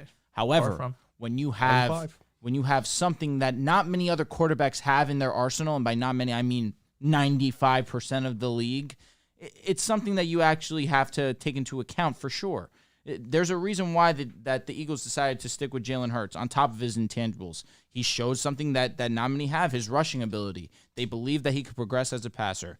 I believe similarly with the Bears, they feel they could do the same with Justin Fields, where, I mean, even still, it's kind of close between where at this point in their career, obviously not this season with Jalen Hurts. I'm talking last season's equivalent, where if we're going season for season last year, Justin Fields this season had the better rushing season. Of course, the touchdowns favor Hurts. I believe, what, he have 10 last season, something Rushing, like that. yeah. But there's argument that Fields is the best rushing quarterback in the game. When you have as many holes as the You can Bears, make rushing period, that's bro. a Like, no. not just, Okay, that's get strong. That's strong. That's strong. is there anyone more explosive in the league than him? I mean, Saquon Barkley. I also think that we don't see leaps like what Hurts did often. I don't disagree, but when you have something that Loki been seeing like one a year. yeah, facts. Recently. Yeah, but I don't, in the history, facts. It with Justin depending Fields, on the this is situation. the thing But did we with think Justin Fields can just not start and then have 1,000 rushing yards? I don't think we've seen that. My quarrel with it is that in the offseason, if we were talking about the Bears and the Jaguars, you know, knowing you two, Darnell Mooney's over Christian Kirk. Would you not have? In the offseason, he's got. I probably would've said that. Mooney, yeah. Cole Kmet, Evan Ingram. You would have said it's a toss-up, right? Yeah, probably. You'd have so Cole Kmet was really good towards the end of the season. I know, but we're looking at the Jaguars, and Evan Ingram, Christian Kirk, Zay Jones, Trevor Lawrence is Marvin Why are we Jones. comparing Lawrence Trevor is so Lawrence much and better. Fields? I know Lawrence, he's a franchise quarterback. Yeah. He's a signed, sealed franchise quarterback. Without a The doubt. number one All I'm overall saying pick, is that like one of the I highest think touted Justin prospects Fields ever. was fine last season, Mhm. but this past season. because he was in a bad situation, a lot of the bad things he also did get swept under the rug and is disguised under he's in a bad situation. For sure. You know, when just like looking at there are things about his fine game with that that. aren't good. Yeah. And it's definitely alarming. You know, it's not nothing. You know, is it everything? No, but it's not nothing. And I it's think pretty funny because I remember in the offseason having this exact conversation because my prediction for the Bears was like 2-3 wins. I remember saying, I think the Bears are going to be bad enough to have a top 3 pick, and we're going to have this conversation. Literally the exact conversation we're having now is saying, do you move on from Justin Fields and take a quarterback? I think the prospects we have in this draft class makes you stick with Fields. If this was a year later This and you Caleb, have you don't- you and you have don't Caleb even Williams blink. 101, then Yeah. it's a different conversation. I think you move off Fields, but it just doesn't seem like any of these quarterbacks really fit the right system. And like you mentioned, the weather too in Chicago, that division. I don't know if you take Bryce Young, who's 5'9", 190 pounds. It's 6 feet. Oh no. They lied. Oh no, it says 6 feet. He's not 6 feet. 4 inches shorter than he actually is. No, is the insane. college websites and schools just straight up lie about players all the Understandable. time. They had like Rashad Bateman listed like 6'4". He was like barely 6 foot. But I do think you do keep Justin Fields. It's just a unique situation compared to the Eagles because the Eagles didn't have the first overall pick, and the Eagles went to the playoffs. They had some success with And our Hurts. roster was nuts. And the roster, but yes, to their credit, their roster was much more complete, which is why Jalen Hurts on this Bears team isn't going to in the playoffs either last season. But I do think having the first overall pick, there's a discussion there. But the fact that you could trade down probably to like 5 with Indianapolis, still get a blue chip prospect, and get a boatload of picks on top of that, that's the right move for the organization. NFC playoffs. We went through the AFC, so I guess let's just wrap up the AFC real quick. These are AFC wildcard predictions, Bills and Dolphins. I'm Bills. going with the Bills. It shouldn't even be a we- question. We all have the Bills. Shouldn't be a question. Bills It's winning unfortunate 30 for to 10. them. By how many touchdowns are they going to win? I think they win 30-10, so like 3 touchdowns. To my Fin fam, we don't deserve to go out like this. I'm going 2+ minus don't. 13.5 I'm going spread. to go 28-10. I'll be honest, this could be a 20-point game. Ravens, Bengals. This is going to be a Bengals win, of course, and Ravens. this could be a 2-touchdown score as well. I got the Bengals in this game as well. I mean, easily, right? said the These are Ravens? two games. I was trolling. I got Bengals should win comfortably, but low scoring. Now, the only game that's interesting in the AFC playoffs, Chargers at Jaguars, Herbert versus Lawrence. What's your pick, Dehls? I got the Jags barely squeaking out 24-21. I'll go Pick a Jacksonville side, man. 16-19. I'm going with the Chargers. I think it's going to be the best game of the weekend by far. I'm going 24-17. I'm going with the Chargers, too. I think that Brandon Staley's defense is going to come to play. His secondary is one of the best in the league, man. It is. And Trevor Lawrence, we got to see him in a big-time spot. And we've seen Kirk, obviously, when he has a fair matchup, when he has a matchup that is in favor of him, he dogs. But when he has a true number one lined up on the opposite side of him, he struggles. And with the Chargers secondary, you could take him out of the game. Yeah, so I'm going the Chargers in that one. So we'll see what the record is after. Hopefully I'm 3-0. Now, NFC playoffs. First game. This is where you Seahawks struggled last season, right? at the 49ers. Yeah, the NFC was my strong suit. Seahawks at the 49ers. You know, for me, I put out this EPA chart, defensive EPA in the second half of the season chart. And the 49ers are far and away above everybody else. It's Pass it's defense, insane. rush defense. This is a very tough matchup for comeback player of the year, Geno Smith. I think Geno Smith, he's been amazing this year. And even in his second matchup versus the Niners, he played well. I thought he played well. I thought he did his thing. But this is the best pass defense EPA in a game, top 3 against the run. And I think the Niners are going to dominate in every single facet of this game. You know, I think the Seahawks won't be able to get anything going on the run. And the pass game is going to be difficult as well. I think the Niners and what they do with the play action stuff, Christian McCaffrey getting Debo back, Kittle has come along nicely with Brock Purdy. My God. I just think this is going to be Can't ignore Ayuk either. I Yeah. mean, Ayuk has been unbelievably great. this is going to be the 49ers winning. I have the score being 24-14. So I have the Seahawks having, some success. Giving them a chance. No. The score. The score. But the score doesn't. Okay. The feel of the game's not gonna feel like the score. 24, only 24 points. 24 to 14. It seems like anyone that the Niners have played recently, it's been an onslaught. Outside the Raiders. Facts. That's a fact. Outside of Jarrett Stidham. I mean onslaught. Excuse me. A great offensive performance every single week. It seems like the Niners are just putting up boatloads of points. Against the Seahawks defense that really is not that great. I expect it to continue. So my Boom Fantasy Lock of the Week is George Kittle. You mentioned it. He has come alive since Brock Purdy has taken over at the helm. Him and George Kittle have an obvious connection. Last time they met up, I believe George Kittle had 2 touchdowns, over 90 yards. My lock is George Kittle, 41.5. He will continue to eat. He will continue to be a top 3 tight end in the league, and it'll be on full disclosure this weekend. But the Seahawks are a great story because they should not be in this position that they are. They should not be in the playoffs. Geno Smith, you mentioned it, your comeback player of the year. I would be more than happy to give that award to him. It's between him and Saquon Barkley for me. But it's a testament to how great of a culture Seattle has and Pete Carroll and what he's been able to do over there. What's going on over here? I'm trying to talk, and you guys are passing little balls of dough. Can I asked him if please? he wanted to put it in my mouth. Are you guys serious? You said no. I did myself. Why'd you get so mad? Oh shit! I tried to keep it straight. Bro said, "Feed it to him." Yeah, you're nuts. Yeah. You need God. God, Mary, no, and Jesus. absolutely. But it shouldn't be this complicated. I'm going with the Niners. I think that the Niners will continue to be an offensive juggernaut. Christian McCaffrey is going to continue to insert himself at the top of the running back position. Truthfully, we haven't seen someone as dynamic as him in this game almost ever. Truthfully, it's Austin Eckler and him, and I'm sorry, Christian McCaffrey just clears him, and that's with respect. Eckler's a great back, but Christian McCaffrey's at a different level, especially in this system. I'm going with the Niners. I think it's going to be comfortable. I'm going with a 30-17 win. Seattle, it's been a great season. I think Pete Carroll should get Coach of the Year consideration. I think Geno should get Comeback Player of the Year consideration, maybe even the favorite. They had a great rookie draft class. Tariq Woolen, Charles Cross, Kenneth Walker is in consideration, even though I do think Garrett will get it. He's in consideration for Offensive Rookie of the Year. And I think it comes down to Pete Carroll said it perfectly. He's talking about in the press conference, yesterday, the day before, they asked him about the Lions. So he's like, I'm so grateful for the Lions. They played a great game. They have a great football team. And then he goes on to say, unfortunately, we're playing the 49ers this week. And that's facts. Unfortunately, they're playing the 49ers, who have been probably the best team in football really since Jimmy G has gone down. Ironically, even before that, they've been the hottest team. The defense is by far the best in the league. They're one of the most efficient offenses. It's really hard to see any world where the Seahawks go into San Francisco and win this game. I have the Niners winning pretty comfortably, 27-13, 2-touchdown game.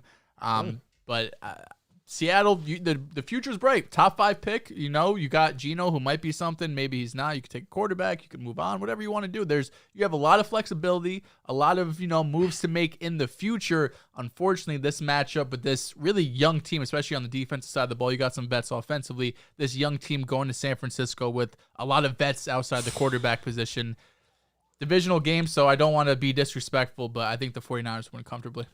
Drew, quickly, CMC or LT? LT. All time, of course, Damian Thompson. No, in terms of being dynamic. yes, Probably Damian Thompson. go Damian. He's like 5'9". For sure, but I don't think a player ever in the history of the game outside of Christian McCaffrey has had a 1,000-yard season. I was just So when it comes to being dynamic, Christian McCaffrey's in any conversation you have with the running back. And I'm glad you brought that up, honestly, because people didn't love that comment. But let's be completely honest. When it comes to receiving and rushing the football, Christian McCaffrey has to be at the top of the list. I thought LT. No, fair. But I actually just did a deep dive into that season. Did you know for the first 2 seasons, LT didn't score a touchdown? Why? He just didn't score. Okay. And he ended with 28 rushing. That's just how crazy of a year he had. GOAT. I got the Niners comfortably. Like you said, Seahawks, great story. Had a great draft class. Geno Smith, comeback player of the year, in my opinion, had a great year. Was arguably better than a lot of vets. Better than a lot of guys who should have been ahead of him. My guy. Yeah, no, your guy sucks. But the Seahawks, unfortunately, they just ran into a bad matchup. The Niners are one of the best teams in the NFL. That defense is aggressive. It's stingy. It's elite. Offensively, they'll be able to get it done, manage the clock, put points on the board. And for my boom, I'm hammering everything on Christian McCaffrey, hammering the over. Since he's got to the 49ers, he's been amazing in the rush game. The passing game, you know what you're going to get from him. And Brock Purdy has loved playing with Christian McCaffrey because that's like his safety blanket. So Fact. I got the score. I want to say I'm going to give it 24-10. I give the Seahawks with a little bit of respect, but like you said, it's going to be dominant from start to finish. The score may not feel like it, but the game is going to feel like the Niners are in control at every point of the game. But shout out to Seattle because it's been a great story for them. For boom, I have a matchup. Brock Purdy is at +9 passing yards versus Geno Smith. Looking at the history of 49er games in the playoffs, the quarterback isn't tasked to do much, and I think the Seahawks are going to be down a lot in this game. So I'm going with Geno Smith in the matchup over Brock Purdy, and he has a +9 passing yard cushion. Purdy does, but I'm going with Geno Smith in this one. Add on to his comeback player of the year resume with a boom fantasy win. So yeah, I think we all have the 49ers in this one. No more. There's really not a need to talk about that. Here we go. Big matchup. This is. This might be matchup of the week. The next two games I think are really intriguing. I don't know what you guys are gonna pick. Giants at Vikings preview. Now the first game, the Vikings won 27-24. Looking at the Giants, they're getting healthy at the right time, right? You have Xavier McKinney, Adoree Jackson, they're back. And it feels like the Vikings are getting unhealthy at the wrong time. Brian O'Neill is not playing. He injured his Achilles. Bradbury, their center, was limited. They might be on their third-string center at this point. And I come down and ask myself this question, can the Vikings slow down the Giants' pass rush? I think it's going to be very hard. I do. The Giants' front four is elite. Kayvon, Lawrence, Williams, Ojulari. And, I look at the Giants, and this is a very no. We don't need this. We don't very need this. tough matchup. Bait and switch. I actually want to get your guys' picks first before I give my pick. No, although you did just kind of give your whole breakdown. No, because he could. I was gonna say the bait and switch. I feel it. I feel it in my bones. I want to pass. Build it up I want to pass to you. I know where I am. I'm going to pass to you. Where are you, Drew? No, hey, I'm passing to you. I want to hear. I want to know what your answer he's is. going. Come on. Are you going with the New York Football Giants? He's sticking with the G-men. I said it all season long. Mostly towards this back end, of course, when the Giants got hot, when everyone thought they wouldn't. They'd fall off, me included. I thought the injuries were going to be to their detriment, and they just continued to play better and better each week. On the road, I think the Giants are a better football team than they are at home, and it has to do with MetLife and those New York fans. Truthfully, they're cutthroat. I don't even like to be in the stands when I'm watching a Giants or a Jets game because the fans can be so brutal to their players, really. But when it comes to playing on the road, and we saw it on display when they played the Vikings earlier, let me not say earlier, a couple weeks ago, and Greg Joseph lines up for a 61-yard game-winning field goal, when people didn't even think the game would be that close, it speaks to how good of a football team the Giants are, not only on the road, but just in general.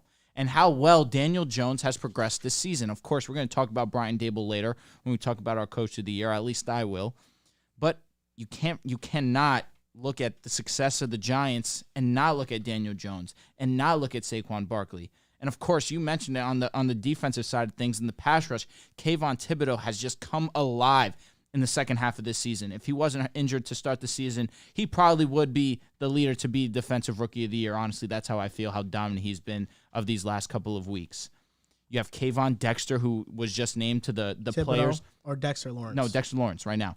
Dexter You said Lawrence. Kayvon Dexter. Oh, did I? Yeah. Kayvon and Dexter. I apologize. Yeah. Dexter Lawrence, who was just voted by the players All-Pro at the nose tackle.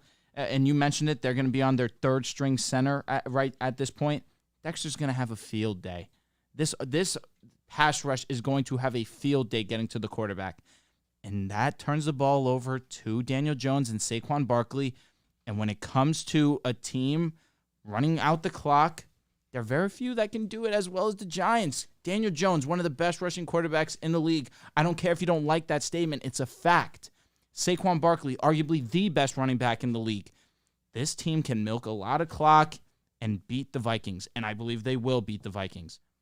I'm going with the upset here. I think it's going to be the Is this really an upset? According to Vegas, 3-point. I think it's going to be It's basically they're home, so they get 3 points. I think it's going to be a fantastic game. I'm going 27-24, New York Giants. How was the score of the original game? Was it actually? Yeah. Bizarre. Good. What about you, Dehls? I'm curious. I'm actually curious about you, Dehls. Another one of these games I've been going back and forth on. Not as much as the Chargers Jags, but I've been going back and forth on. For me, these two teams seem pretty similar. I mean, they've been in a bunch of one-score games. The Vikings have been in 11 one-score games. They have won all 11 of them. The Giants have been in 13 one-score games. They have won 8 of them. These are two teams that are used to playing in tight games, competitive games where one mistake can make or break it, where, the fumble goes one way or the other, the ball bounces one way or the other, and that really ends up being, the deciding factor in the win or loss. The fact that the Vikings have won all 11 one-score games, it has to come to an end at some point, right? It can't last forever that you win all of these one-score games, that everything just happens to go your way at the right time. Justin Jefferson makes this ridiculous one-hand catch 20 yards down the field to go on to beat the Buffalo Bills. All the weird shit that's happened to this Vikings team. Go. For the Giants, I want to say it's a two-man show with Saquon and Daniel Jones, but I'd be lying. It's been Daniel Jones. The last 2 months of the season, Saquon hasn't had over 100 rushing and receiving yards. I can't believe you My brother. He hasn't. My brother. As much as shit as I give Daniel Jones, as much as I've hesitated to give him $30+ million, it's been him running this offense. Saquon has not had 100 rushing plus receiving yards. It shocked me, except two times in the last 2 months. Over these last 8 games, it's happened 2 times. That goes to show you how much Daniel Jones has progressed, how much Brian Daboll has really built this offense around him. And while they don't have a lot of explosive plays down the field, I think Daniel Jones has like 7 big-time throws on the season. They don't really push the ball down the field a lot. A lot of that has to do with the personnel. I mean, Isaiah Hodgins came in like week 13 and was all of a sudden their best wide receiver. Love him. That's nuts, by the way. The Vikings, He's a savage. For the Vikings, I am picking the Giants here. But for the Vikings to win this game, I think they have to be good situationally. We know how bad their defense is. They're one of the worst pass defenses in the league, if not the worst. But situationally this season, they haven't been terrible. In terms of third down defense, they're actually top 12 in the league. And in terms of red zone defense, they sit around 19th, 20th. Obviously not great, but a lot better improvement than ranked 31st against the pass in terms of yards per game. So I do think if they're able to lock up on third down and in the red zone, that gives them a great chance. I just trust Brian Daboll in this offense. He's been extremely creative all year. You saw it start week 1 against the Tennessee Titans, going for 2 points, winning that game that really set the tone for the entire season.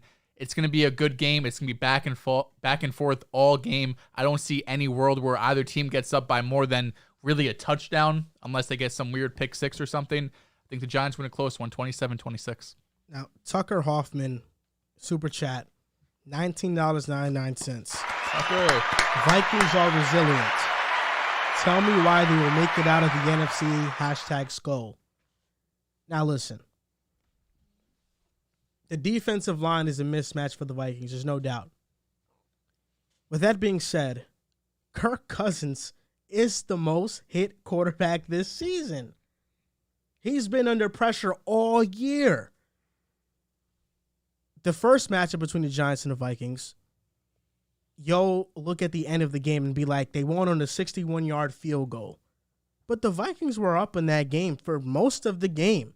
And situationally, I like them.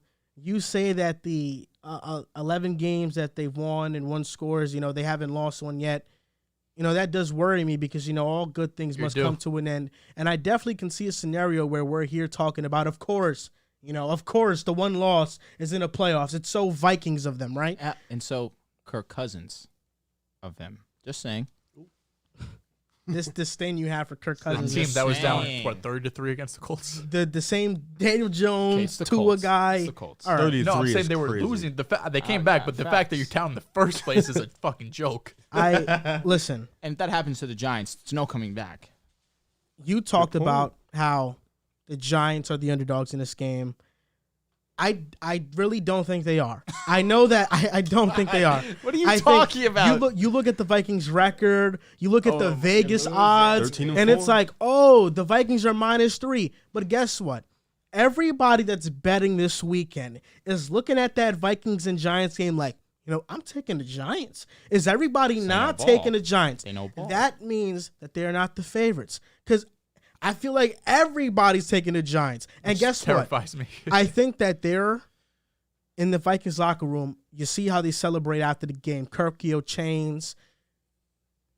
In the locker room, how they talk about one another. They have a special bond in that locker room. I'm nothing on vanilla. You don't think that they understand that the entire football world is writing this team off right now? They're frauds. They're not legit. The Giants are going to come into Minnesota and beat this team. Listen, I think the Vikings are hearing that. This is an afternoon game. It's not a primetime game. What is Kirk Cousins in the afternoon? He's a new nightmare. And Kirk Cousins, I think, and the Vikings team, I believe, are listening to all the outside noise of people doubting them, that they can't even advance past the wild card, and are taking that as disrespect. I think the Vikings win this game. It will be close. I got 28-24. You made us go for a reason. I got the Vikings winning this game. You thought we were going to pick the Vikings? You genuinely thought we were going to pick the Vikings? I knew you were going to pick the Giants. I knew you were going to pick the Giants. I knew what you were going to do. I know what he was going to do. I had a feeling he was leaning towards Giants. He's not a Kirk Cousins fan. He's a ball knower. He's a ball knower. I think it's just fine. I do think the pressure, doesn't it feel like the pressure's on Minnesota this game? The Giants have overachieved this year. There's no reason for them to be in this position. Most of the pressure's on Minnesota because they're a 13-win team. There's no doubt. But I think that Minnesota is also saying everybody's picking against us. And you know what? That's the type of motivation you need to go out there and kick somebody's ass. And I think the Giants, listen, the first matchup, you said that Daniel Jones had 7 big-time throws on the season. I think 2 of them were against the Vikings. Could have easily been, two of them were, guys were wide open. The Vikings, there's this weird belief I have in them that their secondary will show up.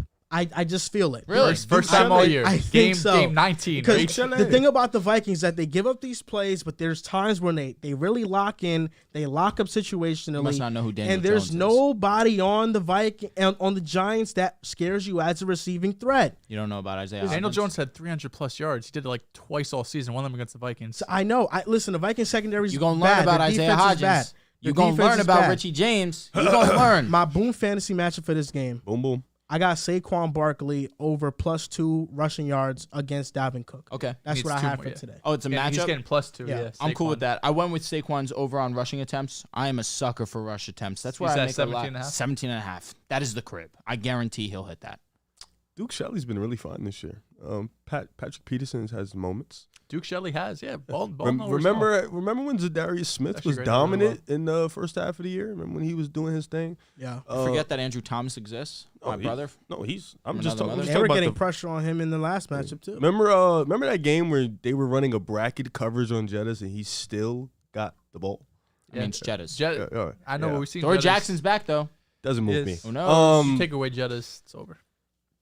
It's gonna be like a triple coverage for sure. Yeah, McKinney it must suck being a home team and winning 13 games and people are still not picking you in a playoff game. It must be extremely wild. Them having a -3 point differential all year is kind of sick.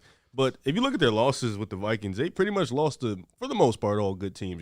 Eagles, Cowboys. They've getting blown out, but they've lost to pretty much teams we know are definitively better Eagles than was them. a The Cowboys game wasn't any better. But in terms of the Vikings and the Giants, for me, the Giants, it's going to be a tough game. Daniel Jones, he's been fine all year. He's been a really good quarterback all year. So Saquon Barkley, he looks like he's back to human form. He's been great all year. Just for me, the guy, like in the playoffs, what wins you games, right? Superstars. What wins you games? The guys, you need those type of superstar guys to perform. Agreed. And the Vikings have the one. The Vikings have the best one on the offensive field, and it's Justin Jefferson.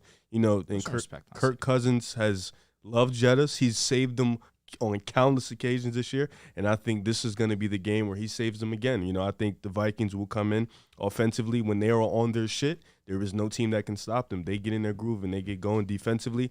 I know they're streaky at times, but like I said, Duke Shelley has been really good this year. Patrick Peterson has his moments. Zadarius Smith Had a has shown. rejuvenated season. No Zadarius doubt. Smith has shown he can still be at an elite level. So if they can just crack down for one fucking game, just one game, which is a lot to ask from them, but they can just crack down for one game defensively, I don't think the Giants can fuck with them because offensively they're going to score. I truly believe that. What do you mean Giants can't fuck with them? What are you talking about? If the offense and the defense, if you're saying not been watching talent-wise, yes, talent-wise, yes. understand. Just tell me you haven't been watching the New York Football Giants. Just tell me. Offensively, the Vikings are going to score. We know that. Jettis is going to come in. By the way, boom, fantasy 7 receptions. Pump that shit over because he's going to have about 12, The last 13. time he took that was the Packers game where he had one. No, I think the last time I took that. No, the Packers was over 100 yards, right? That was this. Yeah, you tried to throw the joke. It didn't work. I was curious. Well, you guys did have the bet with the Jets and Jettis, and he only had unfortunately. 45 yards, right? Sauce grabs a lot. Oh, for sure. Yeah, No. Sauce holds. Yeah, he holds a lot. You know, Never it that. had to be him. I got the Vikings, though. I'm sticking with my guy. You know what I'm saying? Skull Nation. I'm sticking with the boys. I think I'm going to go 24-16. I think it'll still be a close game nonetheless. I think both teams are ready to play. I think the Giants are coming in with that chip on their shoulder, but I do think the Vikings have something to say. That locker room knows everybody's not picking them to win. That locker room knows Vegas, even though they gave him the -3, people are still down in his team. That locker room knows that nobody's taking them serious as a 13-4 team, and that feeds them. And Kirk Cousins has to come to play. Jettis has to come to play. You see how he took the braids out and shit. It's up for them now. Did he? I didn't even peep that. Yeah, no, I peep everything because I have him on my notifications. Do you have on. his post I notifications do. on? I have When you everything finish on. talking, I want to see the pic Pick of his of him, the hair. Oh, I got you. Good looks. Yeah, When you finish talking. I'm finished talking. Oh, sweet. Yeah, I'll show you the. Listen, pic with right all due respect, you said a lot of cute things. respect the 13-4 Vikings. Oh, man, I'm gonna be completely honest. I'm not gonna. I'm going with the New York They're Football the Giants. most fraudulent 13-4 team I think I've ever seen. Comedy from you. Like they're up there with the Steelers from a couple of years ago. That's What about the Titans? 0-6. what does that have to do with the fucking Vikings? Comedy that you call somebody Come fraudulent. on, you know what? Listen, bro, I'm here for. Were the Jets fucking 13-4 going? I'm here for. His hair is out. It's up for you. Swipe. Ah, nice. And it's color. You see how colory it is? Oh shit. It's red. I didn't know that. Oh shit. Why is it red? Everything Got it. changes now. What's this shirt? Just kidding. Who's on his shirt? It looks like a Lions player. That's DeMar. Shout out to DeMar. Oh, That's tough. Shout out to him. Just look at he the swag. Come on. No, he's There's no way he can amazing. lose. Now listen, You should trade him Oh, to there's the. a way. listen. If you have the Giants winning, I don't have any gripe with that. I think it's going to be a very close game. Absolutely. But I have a gripe with you thinking Daniel Jones is this all-time franchise quarterback. Like, that's ridiculous. No, I'm glad you feel that way. All right. Thanks. Stay on that side. Stay on Daniel that Jones, side. He's been solid, man. Because when DeAndre not- Hopkins comes to New York and Daniel Jones has an alpha, now we can There's actually a have world. conversations. There's a world. Is he ever going to be more than the third best quarterback in the NFC East? It'll be tough. He could definitely be better than your guys over there. Who's my guys over there? I'm not going to say anything else. Are you talking about Take it as you will. He could be better than Dak or Hurts. Take it as you will. what the fuck? What are you talking about? Daniel Jones. Can be better than who? Hurts. Those guys over there. Dak. Listen. I ain't a big Dak guy. But Hurts. I don't know. Oof, man. Yeah. Drew just spicy. loves Fuck Dak. Drew loves under the radar quarterbacks that get disrespected. He 'Cause I was don't get it. vouching for Mitch Trubisky a lot. He's the poor man's Josh Allen. He really is. Who? Daniel Jones. What the fuck is? He's been saying this for years. Honestly, like it's a It's surprise. It's coming to fruition. maybe like Never doubt yourself. low, poor, like homeless, bum, agree. like No, I agree. really, really bad. Like Josh Allen. That's just nuts, bro. Like that one. Okay, I hate you for being that funny. One, yeah, that one was nuts. No, it's not nuts. No, It if is. you really think about it, I Josh don't want Allen. They could have similar play styles where you could That's not, ex- you don't have like, to describe them That's in the what same you have to sentence. understand. Yeah, but it's like really. But when like, you it's say the Daniel distinct- Jones is the poor version of this top 3 quarterback in the NFL, people are gonna. If you just say they have similar play styles, I don't think you're That's getting but pushback. that's what poor man's means. I No, know, but it's but- like the poor man would be like a top 15 quarterback. That's not what it means. So No, Brock Osweiler's a poor man's version of who? Brock Osweiler. He's He a just- poor man's Hey, it's not version about skill of- level. It's of a about starter. play style. Who's the guy that is Sucks, tall though. as Who's fuck a and just pocket- doesn't Here's the move? difference. Phillip Daniel Rivers? I Jones don't know. is He's a nice. poor man's version of So Peyton Manning. Josh Yeah, there Allen you is go. like Amazon and Daniel Jones is like what? No one uses UPS anymore. I mean, I bet that's a lie. But I still don't use know. it a lot. Yeah, It I just don't comes to know. my This house. shit's still going to UPS. Yeah, I don't know. Yeah. I mean, All right, so what? He's it's a definitely tough not comparison. UPS. yeah, no. So what? No, if Josh Allen is Walmart, then Daniel Jones is like Path corner Mark. store. A corner store. Oh, here we go. store. Here we go. Josh Allen's Whole Foods and Daniel Jones is Kmart? I don't know.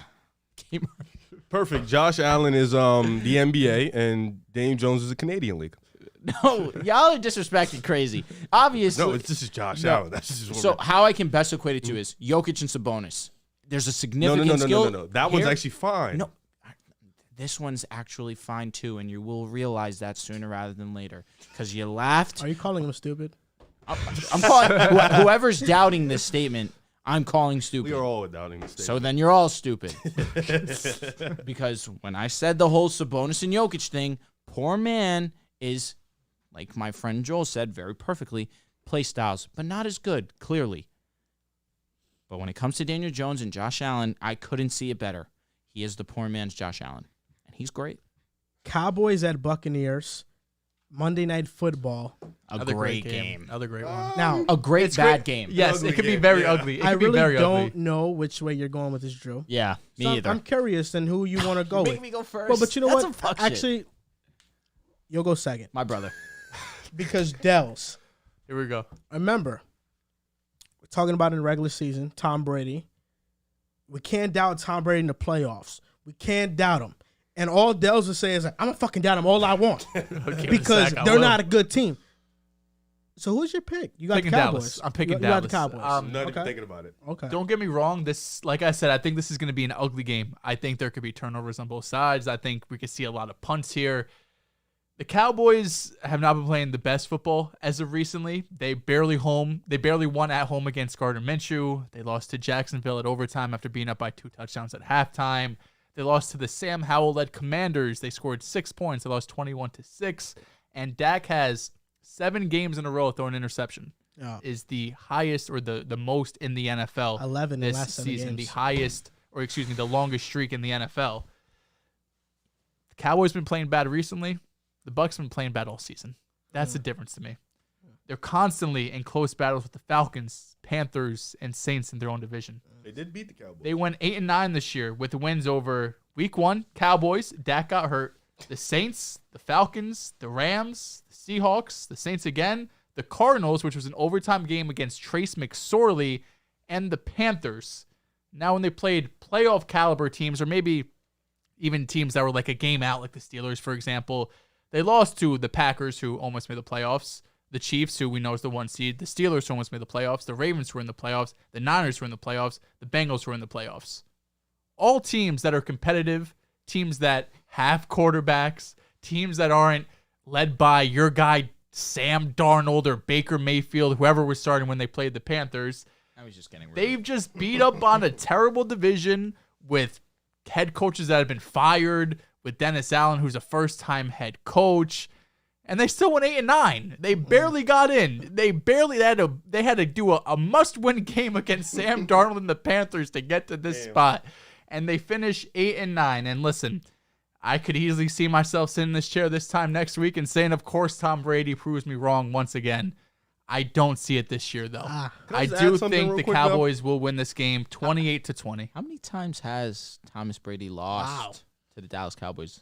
How many times? Who's sake? How many times have Dallas won when they should have won in the playoffs? Not many. But this is a trap game. This is Tom Brady's worst team of his career. But this is also where the Cowboys should win. The expectations is they should go, and it's like something about them is just like I don't know. You know, Dells, there are times when after the show, after things you say, I pull a chair to the middle of my bedroom, sit down in darkness, and I can't believe that these are your opinions. This is Zach Wilson guy, by the way. Now the first game. Do you have the mental imaging? No, yeah, that's what's making me laugh, bro. It's like I can literally see you doing it too. Like, Oh shit! Oh shit! Drew mentioned it. Oh God! Brady is 7-0 against the Goodness Cowboys. God. The Cowboys are worse on grass than turf. But Tampa Bay, you play that in grass. Tom Brady is one of the worst quarterbacks under pressure this season. Dak Prescott has 11 interceptions in the last 7 games. Despite the offensive struggles, the Buccaneers' defense is still amazing. I won't say amazing, but they're really good. They're solid. And to be honest, the Cowboys offensively don't threaten me. They don't strike fear into me. I think that on the ground, the Buccaneers can do a great job. I think in terms of the passing game, CeeDee Lamb is their only legit option I worry about. But Carl Davis is somebody that I seen a couple weeks ago give Jamar Chase one of his toughest outs yet. So the Cowboys, outside of CeeDee Lamb, I don't trust the receiver. And as bad as the offense for Tampa might be, you got Mike Evans. You got Chris Godwin. Tom Brady's still the quarterback. And I will be damned if I pick against Tom Brady in the wild card round against the Dallas Cowboys. Now, I've said this for the majority of the year. There was a point in time I believed in the Cowboys. But it's something about big-time games. And Dak Prescott. We talk about Kirk Cousins all the time, deservedly so. I'm not a big Dak guy, especially when it comes to these big-time, prime-time games. That's where I have difficulty. It's something about the Cowboys in these prime-time, big-time games that they just shrink. Yep. I have tough time. I have with this. Tom Brady winning this one, advancing to the next round. They will beat the Cowboys 17-13. It's a close game. 17-13. Ugly game. Such a nasty score. It's going to be close. It's going to be ugly. It is Dehls. And Rachaad White. I have him over 15.5 receiving yards on Boom Fantasy. I don't got any stats behind that. I just like Rachaad White. Because that's my guy. I like Rachaad White a lot. Zach is cooking. Levine? Yes. So for me, I'm going with the Buccaneers. It's just no way I could bet against Tom Brady in the first round of the playoffs. I don't care how old he is. I don't care how bad the offense is. If there's one team that can flip a switch, it's a Tom Brady-led team. Go ahead, review. Oh, thank you for calling me Maybe that. 18.5. This is the sad thing about being an Eagles fan, and actually the beauty of being an Eagles fan is watching the Dallas Cowboys downfall every single year. And one thing I know is when there is pressure, when there is expectations, Dallas sees it and they say, we are going to do the opposite of expectations and we are going to lose. But Tampa has been pretty much bad all year. You know, they haven't been the same Tampa Buccaneers we're used to seeing as of recent years. Dallas, for the most part this year, has been a really, really good team. You know, they have their up and downs, but defensively they have a solid group. Offensively, CeeDee Lamb has come alive. He is a true number one. Tony Pollard has emerged as that. Well, he'd been emerged, but now he's really asserted himself as that guy. So, realistically, Dallas has a game changer in Michael Parsons, has a number one receiver, has a solid game-managing quarterback in Dak Prescott, has Tony Pollard. He's better than a game manager, man. You know what I mean. Has Trevon Diggs. So, they have the guys. Yeah, they have the guys who you would think this should be a win for Dallas. But like you said, man, there's something about Tampa Bay and Tom Brady. It's hard to bet against, even though he's old as fuck, even though he hasn't played well, it's hard to bet against Tom Brady. Because looking at Tampa, they still have Mike Evans. They still have Chris Godwin. They still have Tom Brady. They still have guys that can flip a switch and get the win. For me, I'm taking the upset also. I am taking Tampa Bay. I do think this is an ugly, ugly-ass game, and it will come down to the fourth quarter, who can make the last drive.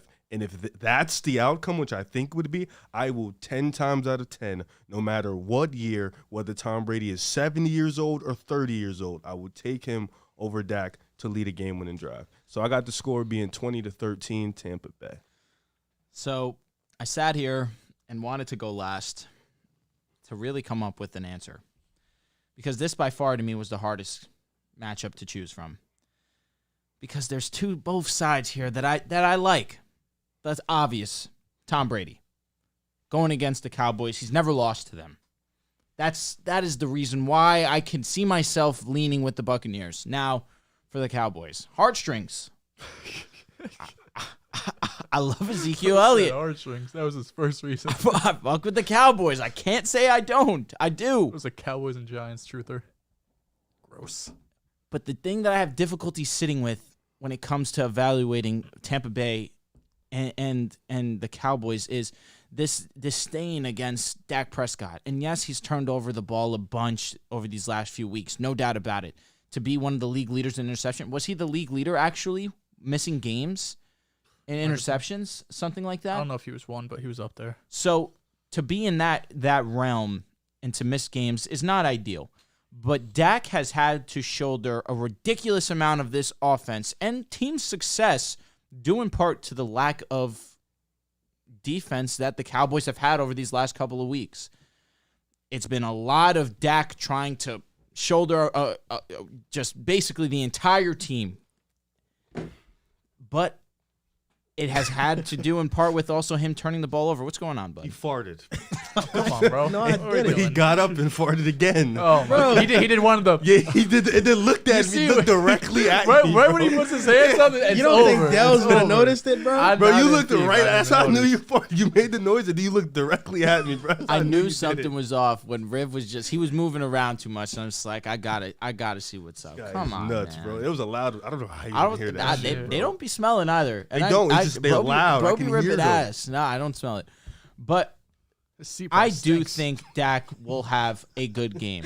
My boom fantasy lock for this game is Dak Prescott over 1.5 touchdowns. In order for them to be in this game, Dak Prescott needs to be the Dak Prescott that the Dallas Cowboys paid him to be.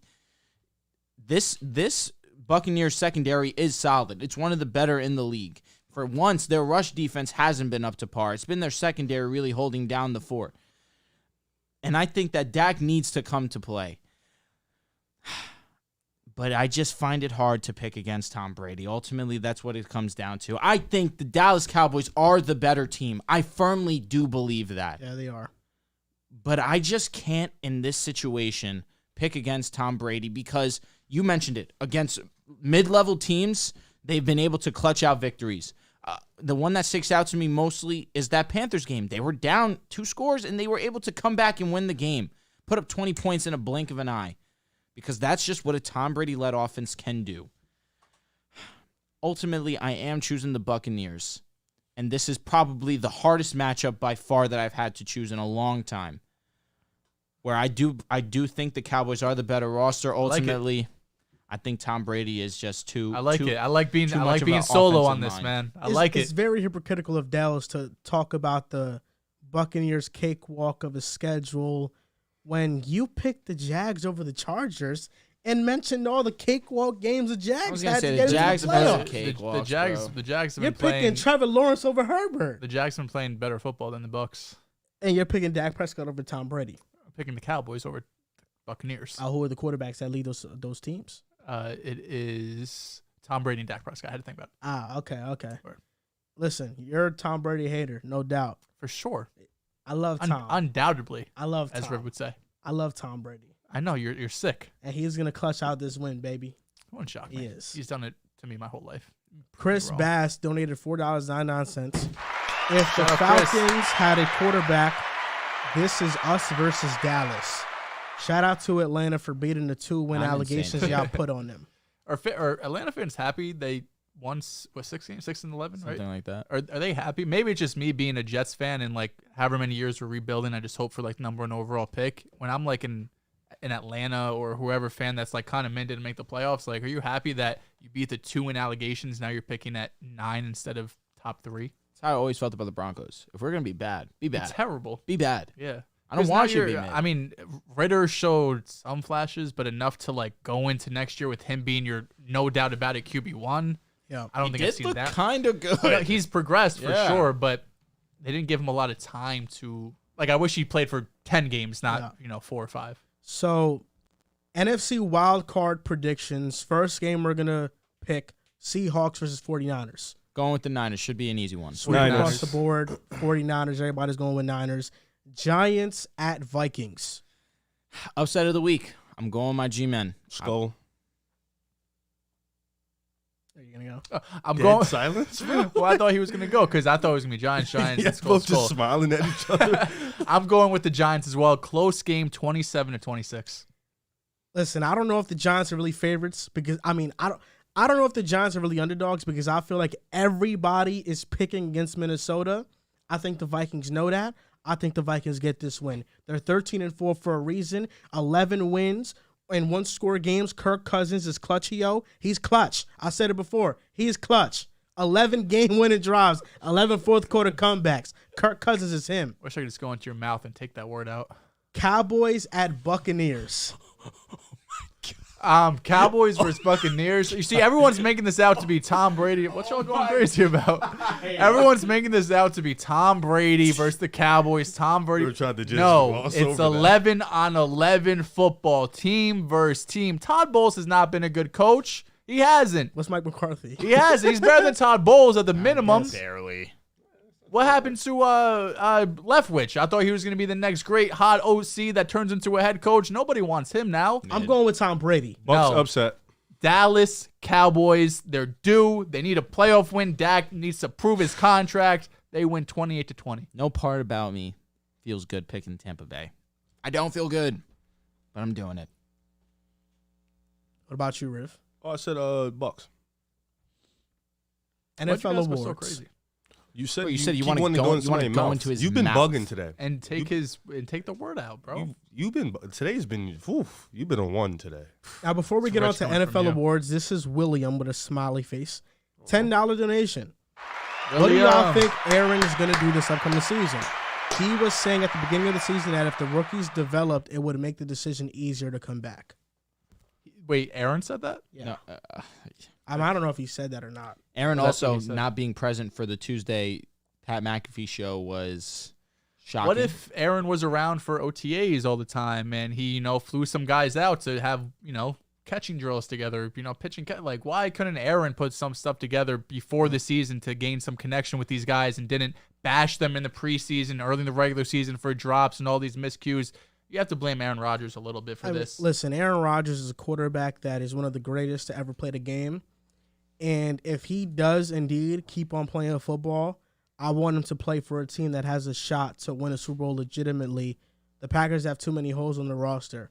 So I would like for him to get traded somewhere and allow Jordan Love to shine. That's the real reason why he wants him Now, traded. Aaron Rodgers, I kind of feel like he's leaning towards retiring. I really do.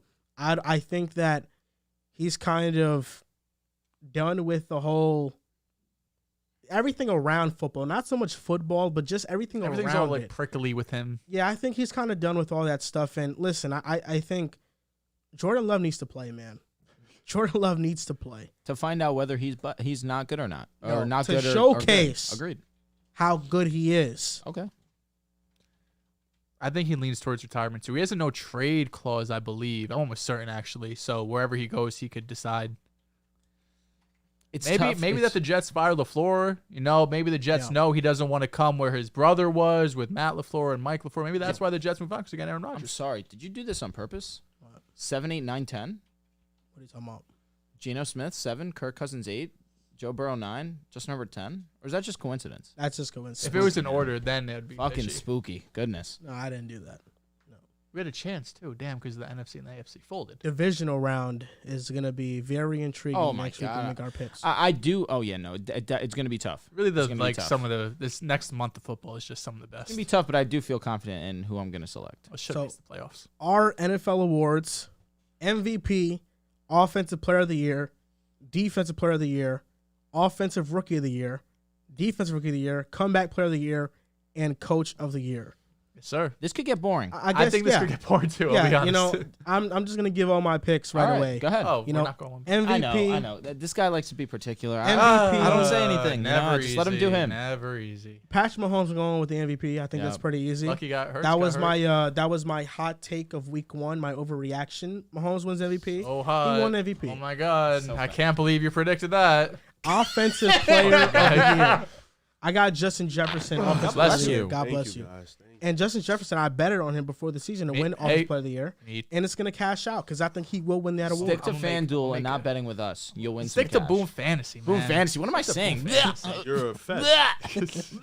Bro, folded. Defensive Player of the Year, Nick Bosa. I got him. Facts. It was hard between him and Micah, but I think Nick Bosa has deserved this. Offensive Rookie of the Year, Garrett Wilson. 1,100 yards, 4 touchdowns with Terrible 3 quarterback quarterbacks that were terrible this year. So that's why he's my Offensive Rookie of the Year. Defense Rookie of the Year, Sauce Gardner.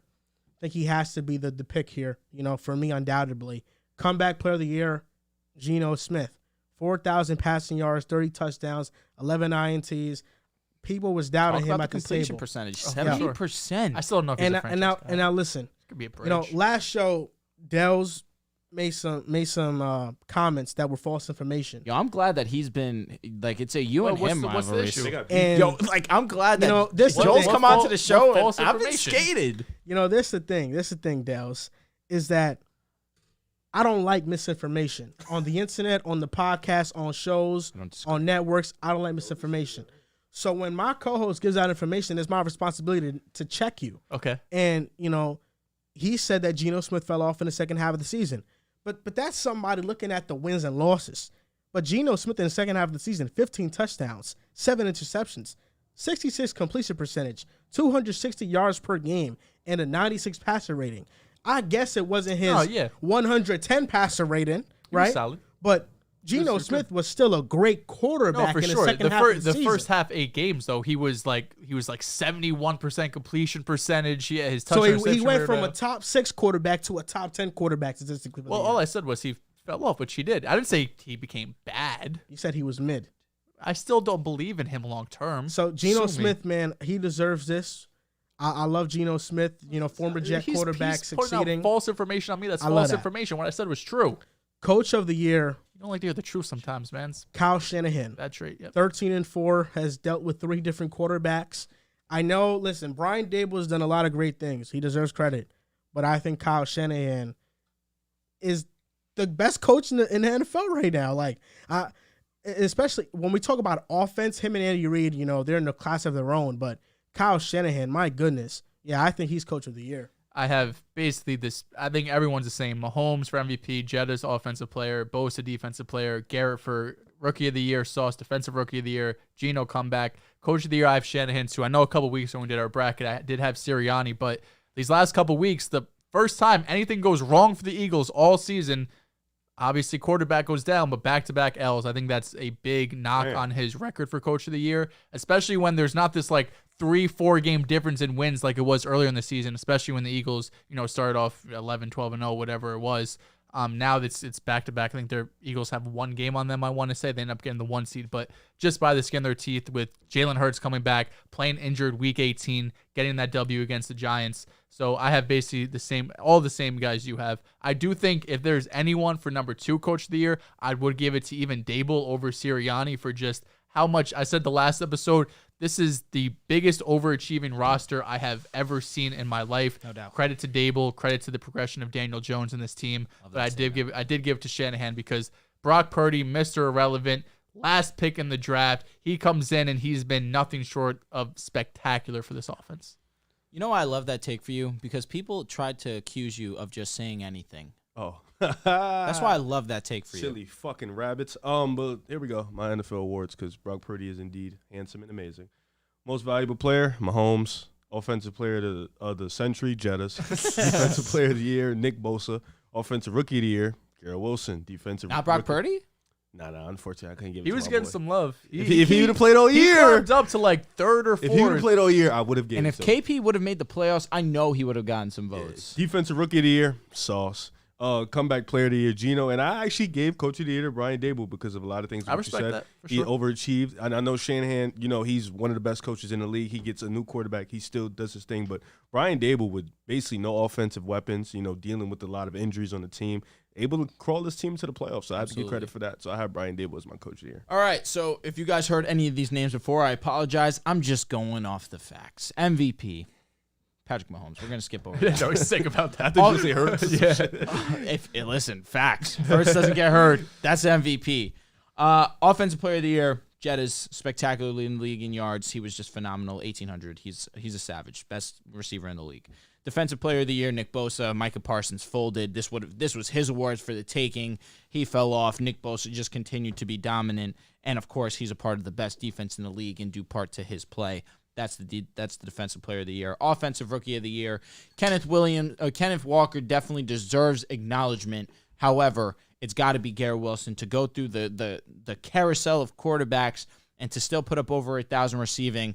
Garrett Wilson is a true future superstar. I firmly believe that. He is amazing.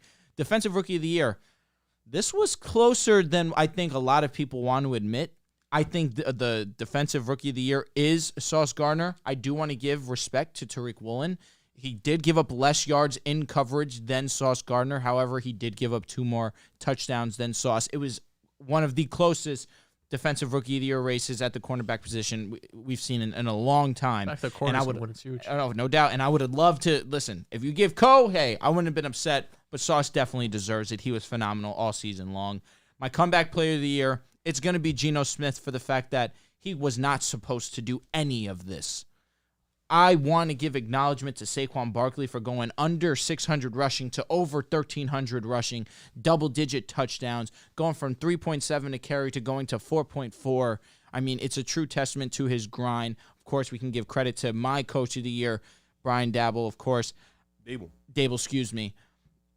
But Saquon Barkley is truly one of the best talents in this league, and I'm happy to see him having success again because a lot of people counted him out, and for him to come back the way that he did is truly a testament to him and his work ethic. And again, like I mentioned, my coach of the year, Brian Daboll, you said it so perfectly, Joel. There has never been a roster that has overachieved as much as the New York Football Giants. The Bengals overachieved last year, but they had significantly more talent on paper than this New York Football Giants. What do you think was worse? What was that, 2020 Eagles or this Giants team? You're saying with Wentz? The one where he threw 4K, the bad one. Where he got hurt in the playoff game? Yes. Then? You had things you excelled at. Your offensive line was still unbelievable. You had no wide receivers, but you did have Zach Ertz. Carson Wentz was Carson Wentz, whatever you want to say. I mean, that's no. I'm just asking them. Similar defense rosters. was solid. They both were dog shit rosters. Yeah, your defense was not the best. And I think the coaches overachieved to a degree. But at least the Eagles had a dominant unit in the O-line. The Giants, and it was a good game. Y'all lost to the Seahawks, right? Yeah, we lost by like CJ's 6 points. We missed a lot of field goals. I mean, a lot of touchdowns. Josh McCown. Because I remember DK putting y'all to bed with that big pass over the middle of the field. Josh McCown, he was a teacher year before. Starting the playoff game. That's life. Has a team ever had players that won Offensive Rookie of the Year and Defensive Rookie of the Year? I have no idea. I don't chat, remember. Let us know. Let us know That if could that's be true. the first time for the Or Jets. John. Though. And honestly, we had 2 offensive players of the year because if Brees would have stayed healthy, I don't know if you guys saw it. They asked Garrett Wilson. They said if Brees would have stayed healthy, he would have won Offensive Rookie of the Year? And Brees said, oh yeah, without a doubt, he would Yeah, have that's won. facts. That's fact. You see where he ended up on the rookie it was leading. Yeah, shit. he was like, "Y'all see where I'm at," and I ain't played the whole season. I said, "That's facts, bro. Yeah, You're good amazing." news though. He's expected to be back starting training camp. So very excited. That is amazing. Congrats. So big time news. Black Monday is the day where coaches get fired left and right. And the Houston Texans pulled the trigger first. They fired Lovie Smith after a 3-13-1 season. I think just a questionable hire in the first place. They could have kept Dave Culley, who had this team playing some inspired football. And Lovie Smith didn't even complete the job. You know, they got the 2nd overall pick, not even the 1st overall pick.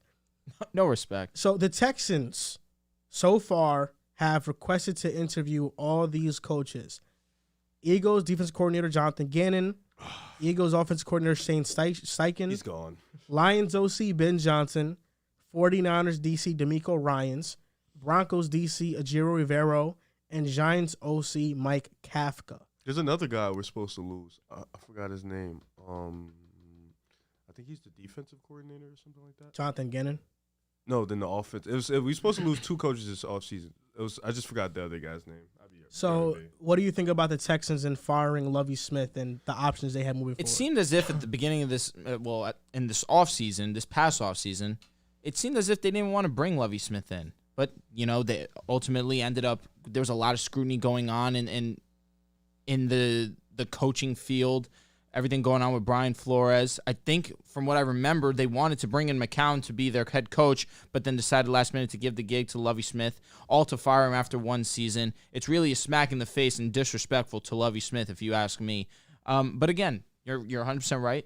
The Houston Texans were not good on any level, truthfully, outside of their secondary. Their secondary was very good this year.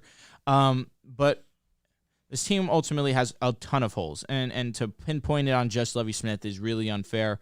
But if you want to bring in a different coach and you want to change the scheme and have a new culture, I'm okay with it. But let's make a good hire, truthfully, because you wasted a season. You did. And we said this last season. It felt like a really weird hire. This Texans team didn't really have any direction last season. It kind of still in the same boat where it doesn't really feel like they have any direction this season. But on the good news for the Texans, they do have 2 first-round picks. Yep. You have the number 2 overall pick. You do have the first-round pick from the Browns, which is top 15, top 10 at the absolute worst. I do think moving on from Lovie Smith, well, it's disrespectful because he probably shouldn't have been the hire in the first place. When they made that decision, it didn't feel like he's the long-term head coach for this organization. Just felt like your hands are tied. Hire somebody. Oh, Lovie Smith, come and It's a placeholder. be the coach. You're a Yes. placeholder. So it was disrespectful in terms of this guy never had a chance because his Texans roster was depleted of talent. And I'm happy they got the number 2 overall pick. I'm happy they won that last game. So he screwed over this organization 100%. that screwed him over. I think this Texans team obviously has a lot of work. Pep Hamilton is someone I know the Jets are interested in for the OC job, which we might talk about later. This whole, obviously, coaching staff's probably going to get shaken up when you bring in a new head coach. So you can see someone like Pep, who has had success in the past for sure, get an opportunity elsewhere. But I do think going with maybe a younger offensive-minded guy, the number 2 overall pick, in my opinion, should be a quarterback. We'll see what happens at number 1 if the Bears stay or trade it. But regardless of if Bryce Young's there, Stroud, whoever you want, I think it's time. We know, bless you. Thank you. We know Davis Mills isn't the franchise guy. We know it's time to move on from him. I understand if you really want to take another year to really try to get Caleb Williams or maybe possibly Drake May in 2024. I get that.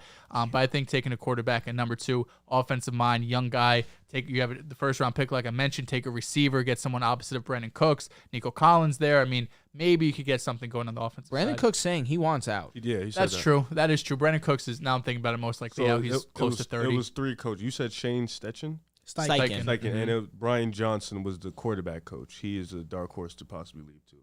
We are fucked. Oh, yeah, for sure. Yo, what the fuck? Hey, your stats. all right. Well, that's what happens when you have Sirianni is supposed to be this genius offensively. Losing Gannon is tough. Yeah, no, and losing Steichen, who really has been huge in Jalen Hurts' progression. They both got interviews requests from the Texans. Steichen's one of those guys that if we strike out on Sean Payne and Jim Harbaugh, I would love him to take There's over. a lot of good young OCs coming out. Ben Johnson from Shane got an interview request from the Detroit. Colts, Texans, and the Panthers. Nice. Gannon is just the I was going to say, Texans. we're interviewing a ton of guys. I mean, Lovie Smith was a placeholder. They wanted, from my understanding, Josh McCown to be the head coach, but they Are couldn't. they interviewing him? I don't know. No, They haven't last interviewed season. him yet. No, last year. Yeah, Facts. last season, I definitely feel like there was a feeling that they wanted Josh McCown. Lovie Smith didn't have the roster to compete. The Texans are set up for the future, though. They have a lot of draft picks. They have draft capital. With that second pick, they can draft a quarterback. And DeMeco Ryans, if they can have him as a head coach who used to play in Houston as a linebacker, was a Pro Bowler, I would love that for them. But all these guys they've interviewed so far, I think have been A-plus guys that you want, for the most part. Next team that fired their head coach, Kliff Kingsbury. And their GM, Steve Keim, is also stepping down. He finishes with a record of 28-37-1. And this is interesting because I think Arizona is a fascinating and intriguing situation. They have just requested to interview Sean Payton. There was a clip that surfaced about Sean Payton talking about Kyler pre-draft and raving about his film. How could you not? He's great. I think that the best possible spot for Sean Payton is not the Broncos. I think it's the Arizona Cardinals. I think it's with Kyler Murray. Get Kyler Murray a coach for the first time who knows what he's doing offensively. I don't know. I struggle with that one. Who knows what he's doing. D-Hop's gone. Kyler's been with Kliff Kingsbury. You know, you have Sean Payton in there. I think it changes a lot of things. Now, I don't disagree with that. Of course, Kyler Murray and Sean Payton, that gets scary. That being said, I feel like things are a little bit more set in stone in Denver. When now Sean Payton comes in and now there's more control over, let me not say control. The word I'm looking for is organization, where Sean Payton comes in and understands the system that's going to be put into place because there are constants that will be there next season. Russell Wilson will be there week 1. Kyler Murray, we don't know if he'll be there week Probably 1, won't be. unfortunately. You have Yeah, Cortland Sutton, Jerry Jeudy, who has ascended this season. There is Javonte's back. faith that he can be our wide receiver one. Javonte Williams coming back. Us having probably won't have the defense is first round there. pick if we do trade for Sean Payton. We'll probably lose that Niners pick that we received from the Dolphins, which I won't be upset about because it's all about making sure the guy that we did trade all our future for is in the best position possible. And you do so by bringing in Sean Payton. And I believe he will maximize more than any other team, the Denver Broncos. I agree. I think Payton, if he wants to win, Denver is definitely top 2, top 3 spot to go to. I think Arizona, if he wants to kind of rebuild his own thing, kind of make his own, his own palace. It's like Arizona's, but the reports are Kyler Murray has a say in the coach that they do get. Which he should. And for Kyler Murray, as interesting as he is, one of the most talented young quarterbacks in the league, he's still very immature, still very not up there in terms of IQ, and bringing in a coach that helps him fix that, helps him become a more ready NFL quarterback would be huge. And I think Sean Payton would be one of those guys who can fix Kyler Murray's errors. And I think you need to definitely, like for Arizona, firing Kliff Kingsbury is solid, because now you could bring in somebody else. But you need to find a way to, quote unquote, fix Kyler Murray. Like you need to basically make him more of a leader. Maximize. He may not have to be a leader. Yeah, the coach can be fair. the leader, but you have to maximize Kyler Murray's ability. So I think Sean Payton would be a good one. But Arizona is an interesting spot because D-Hop is also gone. He's somebody who's gone. But Hollywood Brown, he had a good year last year. He was on pace to have a career Yeah, year. so the Arizona showed promise throughout the season. They showed that they can win some good games. So this is a team that's very fascinating in terms of having a quarterback set in stone, very young, somebody who you can still fix, build on, and then bringing in a whole new roster. Because J.J. Watt, he retired. D-Hop, he's gone. So a lot of the older guys are kind of stepping out of their way. Thing about Sean Payton is that you go to Denver, the GM's in place. You might not be able to bring in the staff you want because he wants Vic Fangio as his DC. That's true. And, that Broncos thing, Vic Fangio, it didn't end very well. In Arizona, they're going to get a new GM.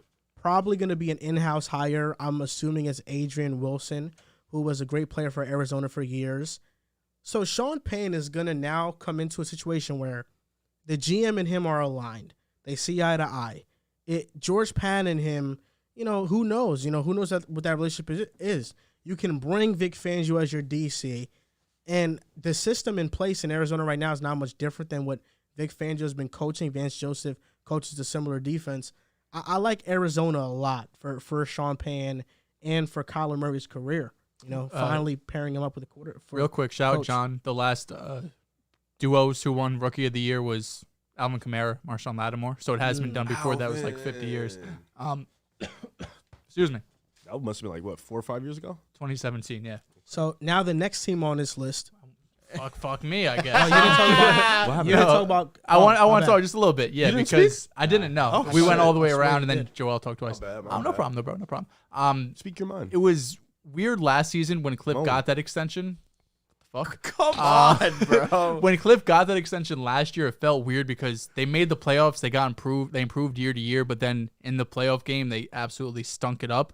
And now Arizona's in this weird spot where they've paid their quarterback, but they're kind of rebuilding because Watt retired. DeAndre Hopkins is likely going to get traded. There's still holes really on a lot of offensive and defensive side of the ball where Sean Payton's going to have to come in year one. It's kind of just you throw the year away because Kyler Murray's not going to be ready week one. They could They're trade for going Zach to, Wilson. huh? What?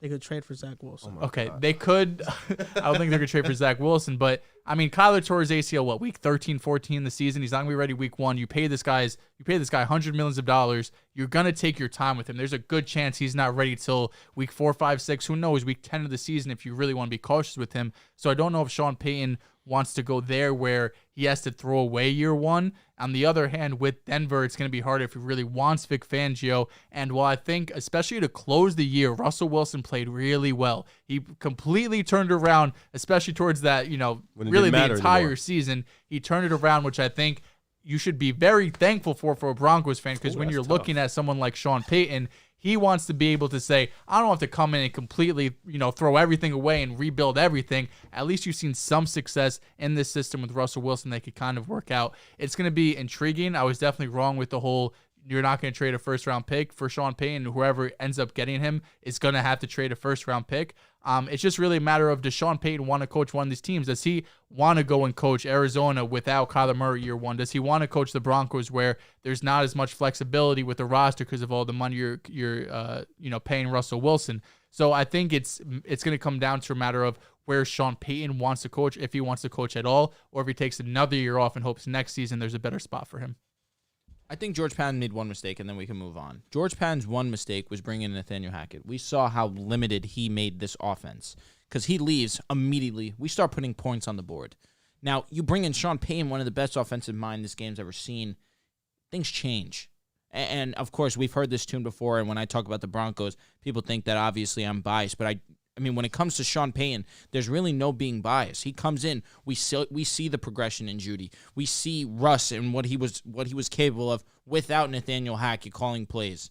I'm excited for what this team has if Sean Payton does come to coach our roster. But in general, next season, I'm excited to watch the Denver Broncos with whoever's taken over at the helm because anything's better than Nathaniel Hackett, truthfully. Most limited star, Jaylen Brown has 36 and 11. He has 0 assists. 13. Oh, he's got 11 rebounds. He has 0 assists. Are you What the serious? fuck, So, bro? like, you're such.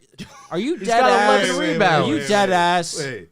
So I say He can't play make. Yeah, he can't. I said he's a limited wing. He's a great scorer, and you're telling me about his points. He's got two turnovers. He's got 11 Yeah, rebounds. 0 what? He's got 11 rebounds. 2 turnovers of what? 11 rebounds. turnovers of what? 36, Two 11. turnovers is what? not bad. He has 0 assists. So what? He's getting his buckets. He had 18 I said he's in a the good. third. I said he's a high level Nah, scorer. bro, I'm really sick and tired of you when it comes to You're just Jaylen Brown. disrespectful. That's where you are. He's What has talking. What has he done to earn my respect? You're disrespectful. What has he done to earn my He's respect? averaging His 27 performance. this His year. performance in the playoffs last year. It was good. Good. It was great. It was rivaling Yeah, JT basically the JT? whole time. Oh, Jason Tatum. The Jays, I'm so bro. sorry. I blanked for a second. He averaged 22 in the final series. It was okay. That's good. Yeah, really it's good. okay. Yeah, He's still Tatum he's still 20. limited. He's a high level scorer. That's it. Is he not? You're just sick, bro. What else can he do? You wish he You're was sick. on the Wizards. Yeah, well, he's on the 11 Warriors, rebounds excuse tonight. me. That's not bad. He's a good rebounder. Okay, he sorry. could defend when he locks in. He's not Wait, doing say this that again. year. When he what? When he locks in, he's been a so good he- defender. no, He's no, been yeah, a good. Spurs, He's he been a could- good he- defender basically his whole career. This year, Consistently, he's not. But Right this, now, right but now, this year he's consistently been not. more of a scorer. So the defense is That chart that defensive chart that was I on. don't know what you're saying. There was a defensive chart that was showing just how good of a defender he is. He's still one of the top defenders at his position. I don't know about that because he doesn't even guard the best players anymore. It's true. Listen, hey, I'm going off what the I'm just statistics saying he's say. one of the most limited star wings. A lot of star wings are versatile. He's not versatile. That's a fact. Because he can't play make. It's not essential. Can't Truthfully. play late. For his He team, can't it's play not make. essential. His off-ball defense is literally one of the worst in the league. For his team, where he's fit right Yeah, now, he's perfect it's not at what he essential. does. He's a Put some high-level respect. He's scorer. gonna drop 40. Good against is Zion playing? The Pels. Is Bi playing? No, but they almost beat the Nets a couple nights ago. I can't say nothing about Yeah, that. you can't. You did lose They're to a OKC. tough Almost team. beat them. Okay. I think the Nets won comfortably. It was competitive, basically the I think whole it was game. competitive to like the The fourth. fourth, yeah, the fourth. Then But KD we're and up Kyrie. like 12 right now or something. Kyle Kuzma might have just hit a game winner on you guys. He did, didn't he? No. I need us to go to overtime, bro. My bet's gonna flop.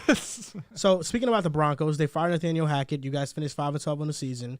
You have interviewed Jim Harbaugh, Ejiro Rivero, and requested to interview Zach Sean tied the Payton, game, and then Kuzma hit that shot. Dan Quinn, D'Amico Ryans, and Raheem Morrison. The favorite right now to coach the Broncos is Dan Quinn.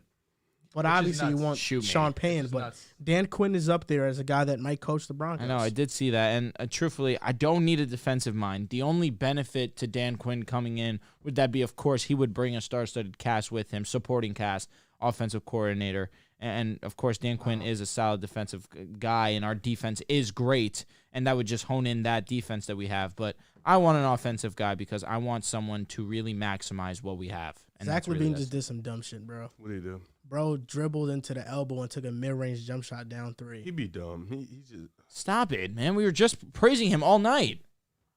Nah, that was some dumb shit, bro. I don't care, man. Kick it out to Vucevic. I need his points. He had 15. 15 points. At 10. But you needed the points. Well, Zach, I needed both. Yeah. Yeah, he didn't get either. What a You screw. should have bet on Zach. Now Let's listen, the Broncos, Dan Quinn, I'm not totally opposed to that. I'm not either. But obviously you want an offensive mind here. Jim Harbaugh or Sean Payton. I like Harbaugh a lot. I do. But I have a feeling that Harbaugh kind of feels like the second option here behind Definitely. Payton. Absolutely. And he's not the biggest fan of that, I don't think.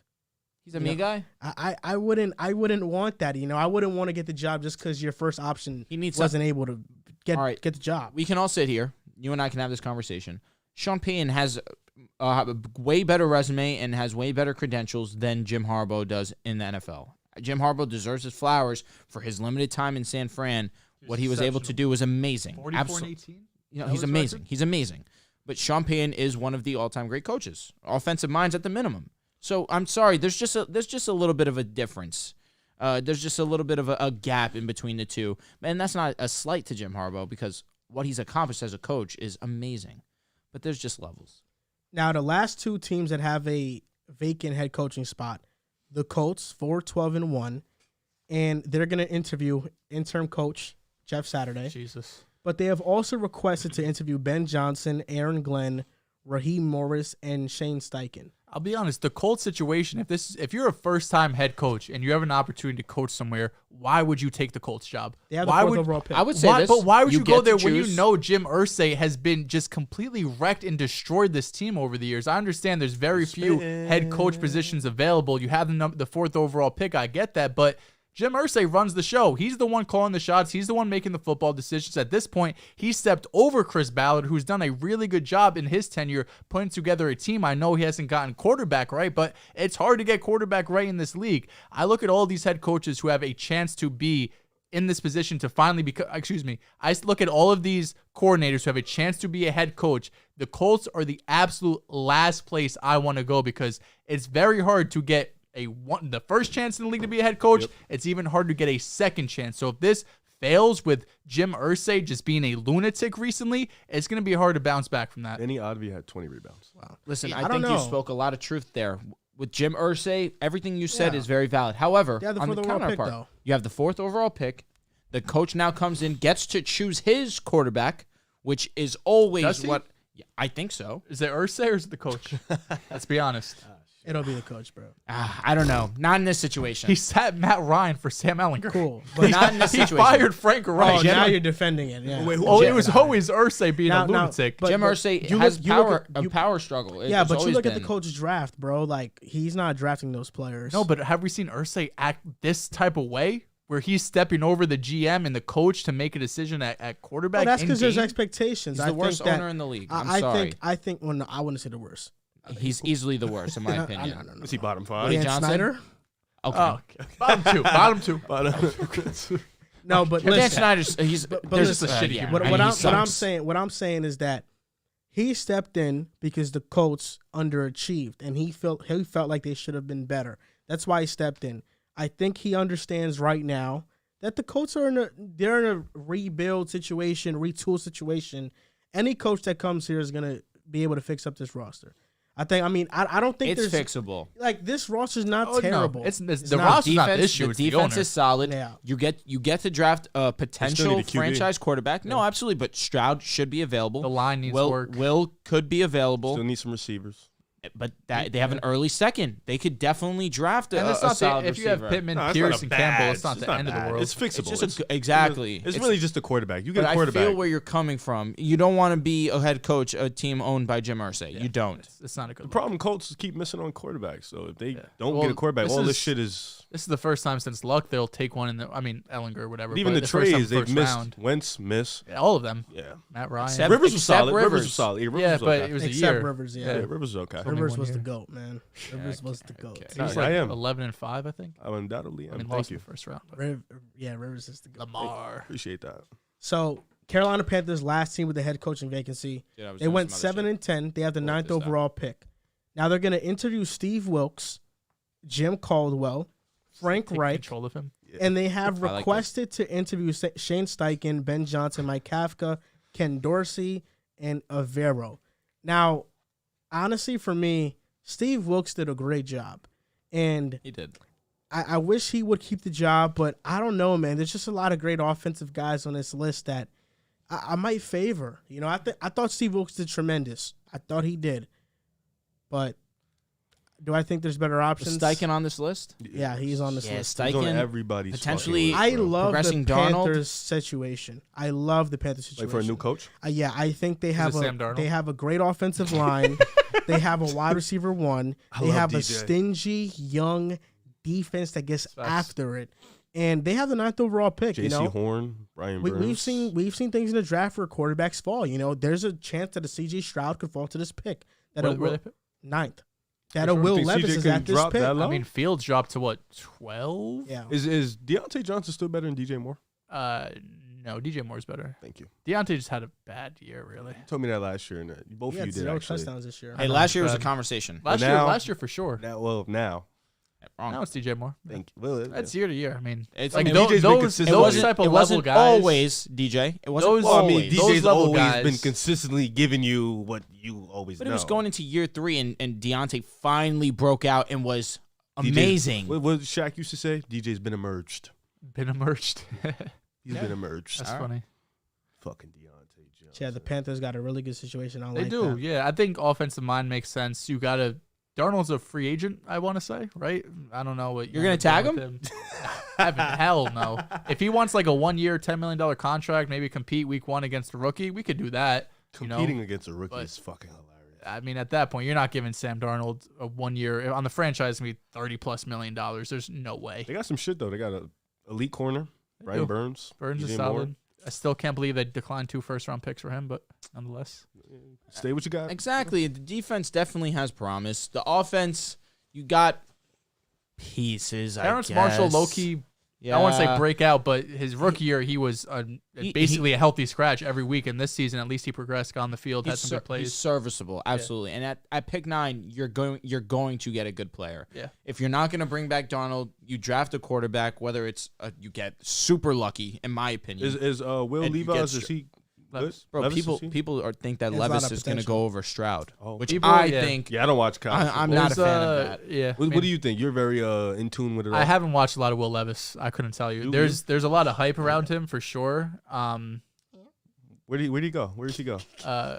Kentucky? Kentucky, yeah. Yeah. Goes He's got a Kentucky. big arm. They're calling him Josh Allen. I just hate that comparison. Are they calling it because he's? He's big and white, and that's Yeah. a big arm.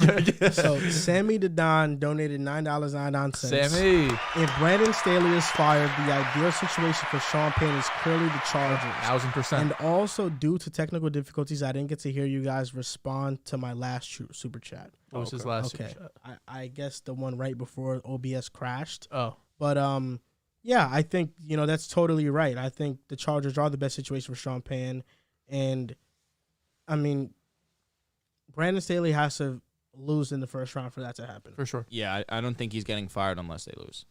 And last thing I just want to touch on, because obviously LaFleur got fired right before we started the show. I know we didn't have a topic on it.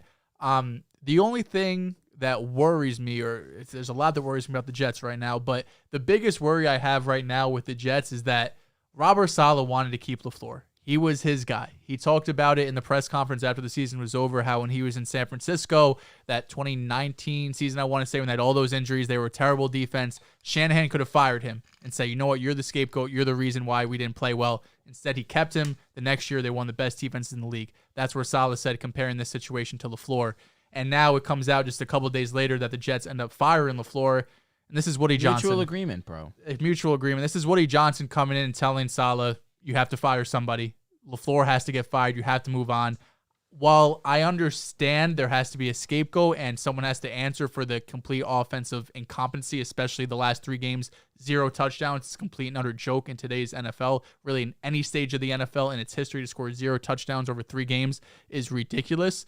But the fact that Woody comes in and is making decisions, football decisions, worries me. That's been, a long-standing issue with Woody Johnson. Why he isn't regarded as one of the best owners is because a lot of the times he wants to make decisions. When he was over in the UK working for Trump and Christopher Johnson was here, it was really Joe Douglas running everything. Woody comes in, he's making some personnel decisions on the coaching staff, which I don't like. I would have liked to see LaFleur stay and bring in a veteran, because that at least tells me that it's Douglas and Saleh running the football operations right now. But there are a lot of good offensive minds out there. I just don't know how many are going to go from, like Ben Johnson, someone they want to interview. Is Ben Johnson going to go from offense coordinator to offense coordinator and do the same stuff when he has all the success with Detroit? I don't think so. The top of my list is Pep Hamilton, who I think he get let go in Houston because there's going to be a new coaching staff in there. It's going to be a long way for the Jets. So no Frank Reich?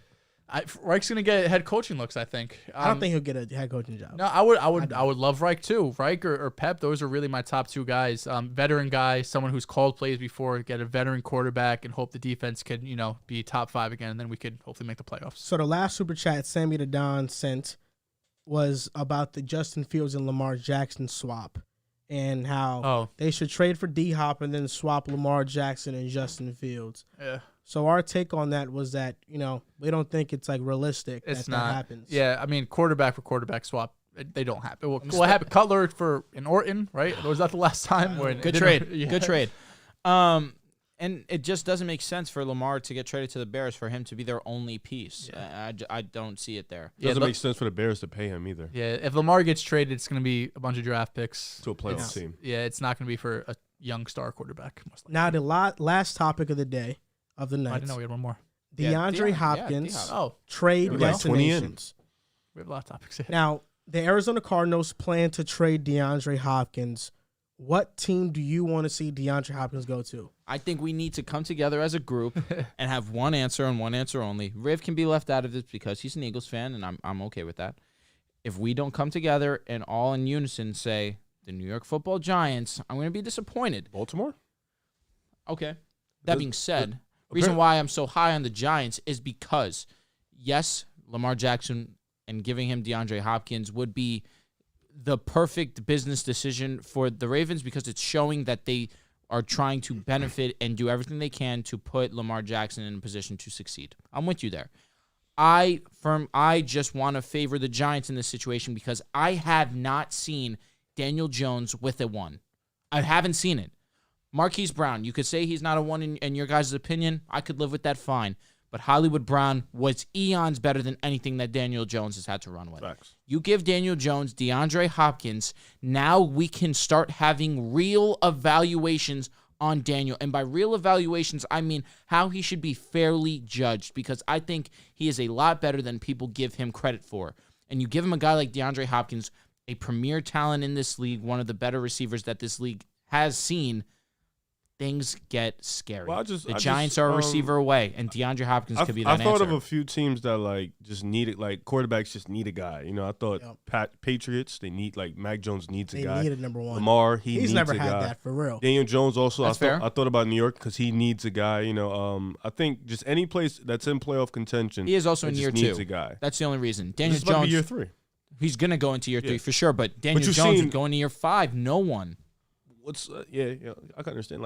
I think Baltimore. I think if he wants to win, the closest to win, it has to be Baltimore. For me, I'm tired of putting the Ravens in every single list for wide receivers because they never get any of them. It's like putting the Packers too. Yeah. So I have 5 teams here. They're actually in order. Number 1, I think the Bears. They have cap space, draft capital. They can make a move, and it won't affect them long term in terms of cap space. He does have a no trade clause also, which is why I didn't have the Bears. Chicago. So I like Darnell Mooney, Claypool, DeAndre Hopkins. If they can sign another receiver, that would be really cool. The Chargers have to be up there for me. Okay. Keenan Allen's getting older. Mike Williams, I like him, but they need an elite receiver, and DeAndre Hopkins can be that for Justin Herbert. Number 3 is the Jets. The Jets already have a elite receiver in Garrett Wilson. If we can have 2 of them with DeAndre Hopkins and bring in a veteran quarterback with our defense, I think things get really scary. The Giants have to be on there. And then the Patriots. Mac Jones, they got him Devontae Parker this offseason. Yeah. That was his number 1. He had a big play the other day. I feel like Mac Jones is so much better than what his stats showcase, but this year, his offensive coordinator is Matt Patricia, and he had no weapons. I feel like Mac Jones, if he gets a legit weapon, he'll show people how good he is. What do you guys think about? Sorry, cutting you off, Dehls. Because I know their top guy, he's one of the best in the game, but their number 2 guy isn't that great. Possibly D-Hop to Buffalo. Well, interesting. I was thinking Buffalo low key too. I think you have 2 elite number 1s, and then that'd be Davis. unfair. I'll be honest, that'd be so fucking unfair. I hope not, but I could see that, especially if that's Buffalo how he gets felt aggressive. with AJ and Julio Jones, but Julio was at a different point in their career. Hop for is sure. still playing at a very, very high I'll level. just say you Dog. never know with injuries and stuff like Nah, that. Hop is a dog when he plays. Oh He's no, still but a this dog. but this season, I mean, goodness God, No, he the was- fact that he was close to 1,000 Yeah, when he he was- missed 6 games. He came in and it was nothing changed. he beat the allegations. Yes. I'm not going to point any fingers. I don't know I who he's never talking believed about. it.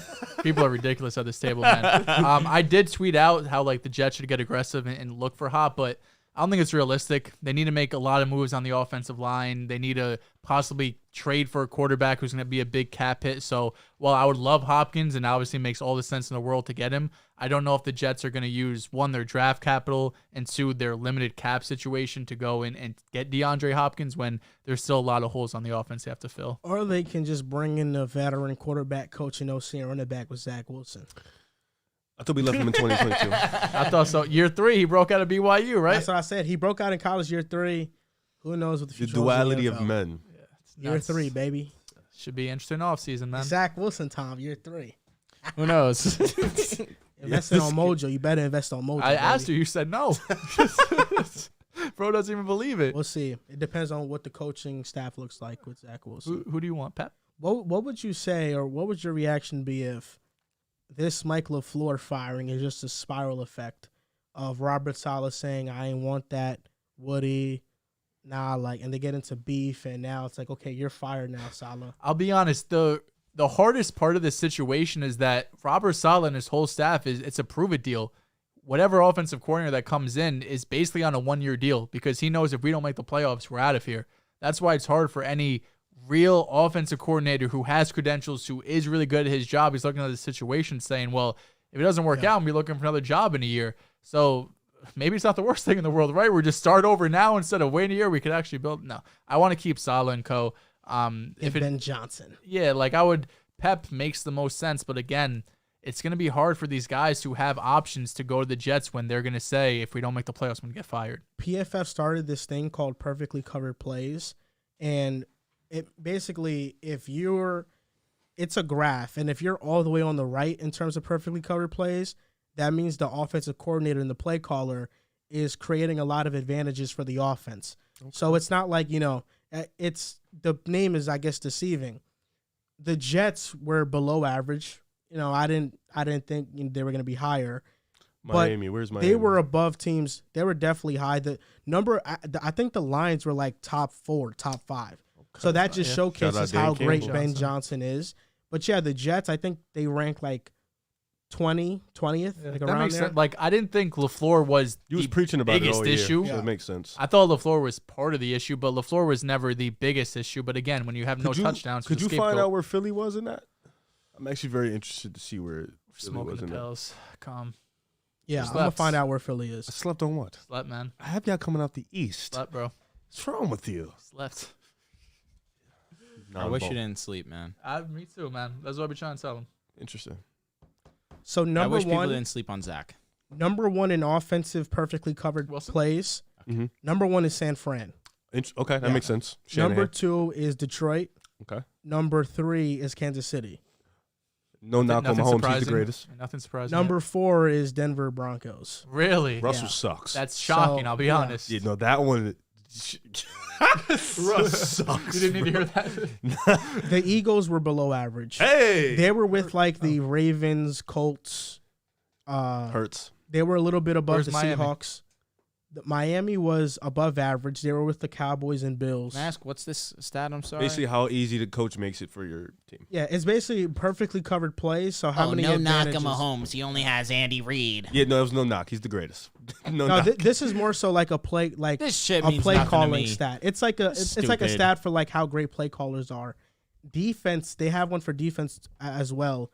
Those Top of the trash. top Means is nothing the to me. Cincinnati Bengals. Really? Yeah, It had Or to the be Jets. I mean, Mahomes is over the Broncos. they're Andy definitely fucking top Reid. 10, Okay. He should do above that. average. He should It's be nothing one. to me.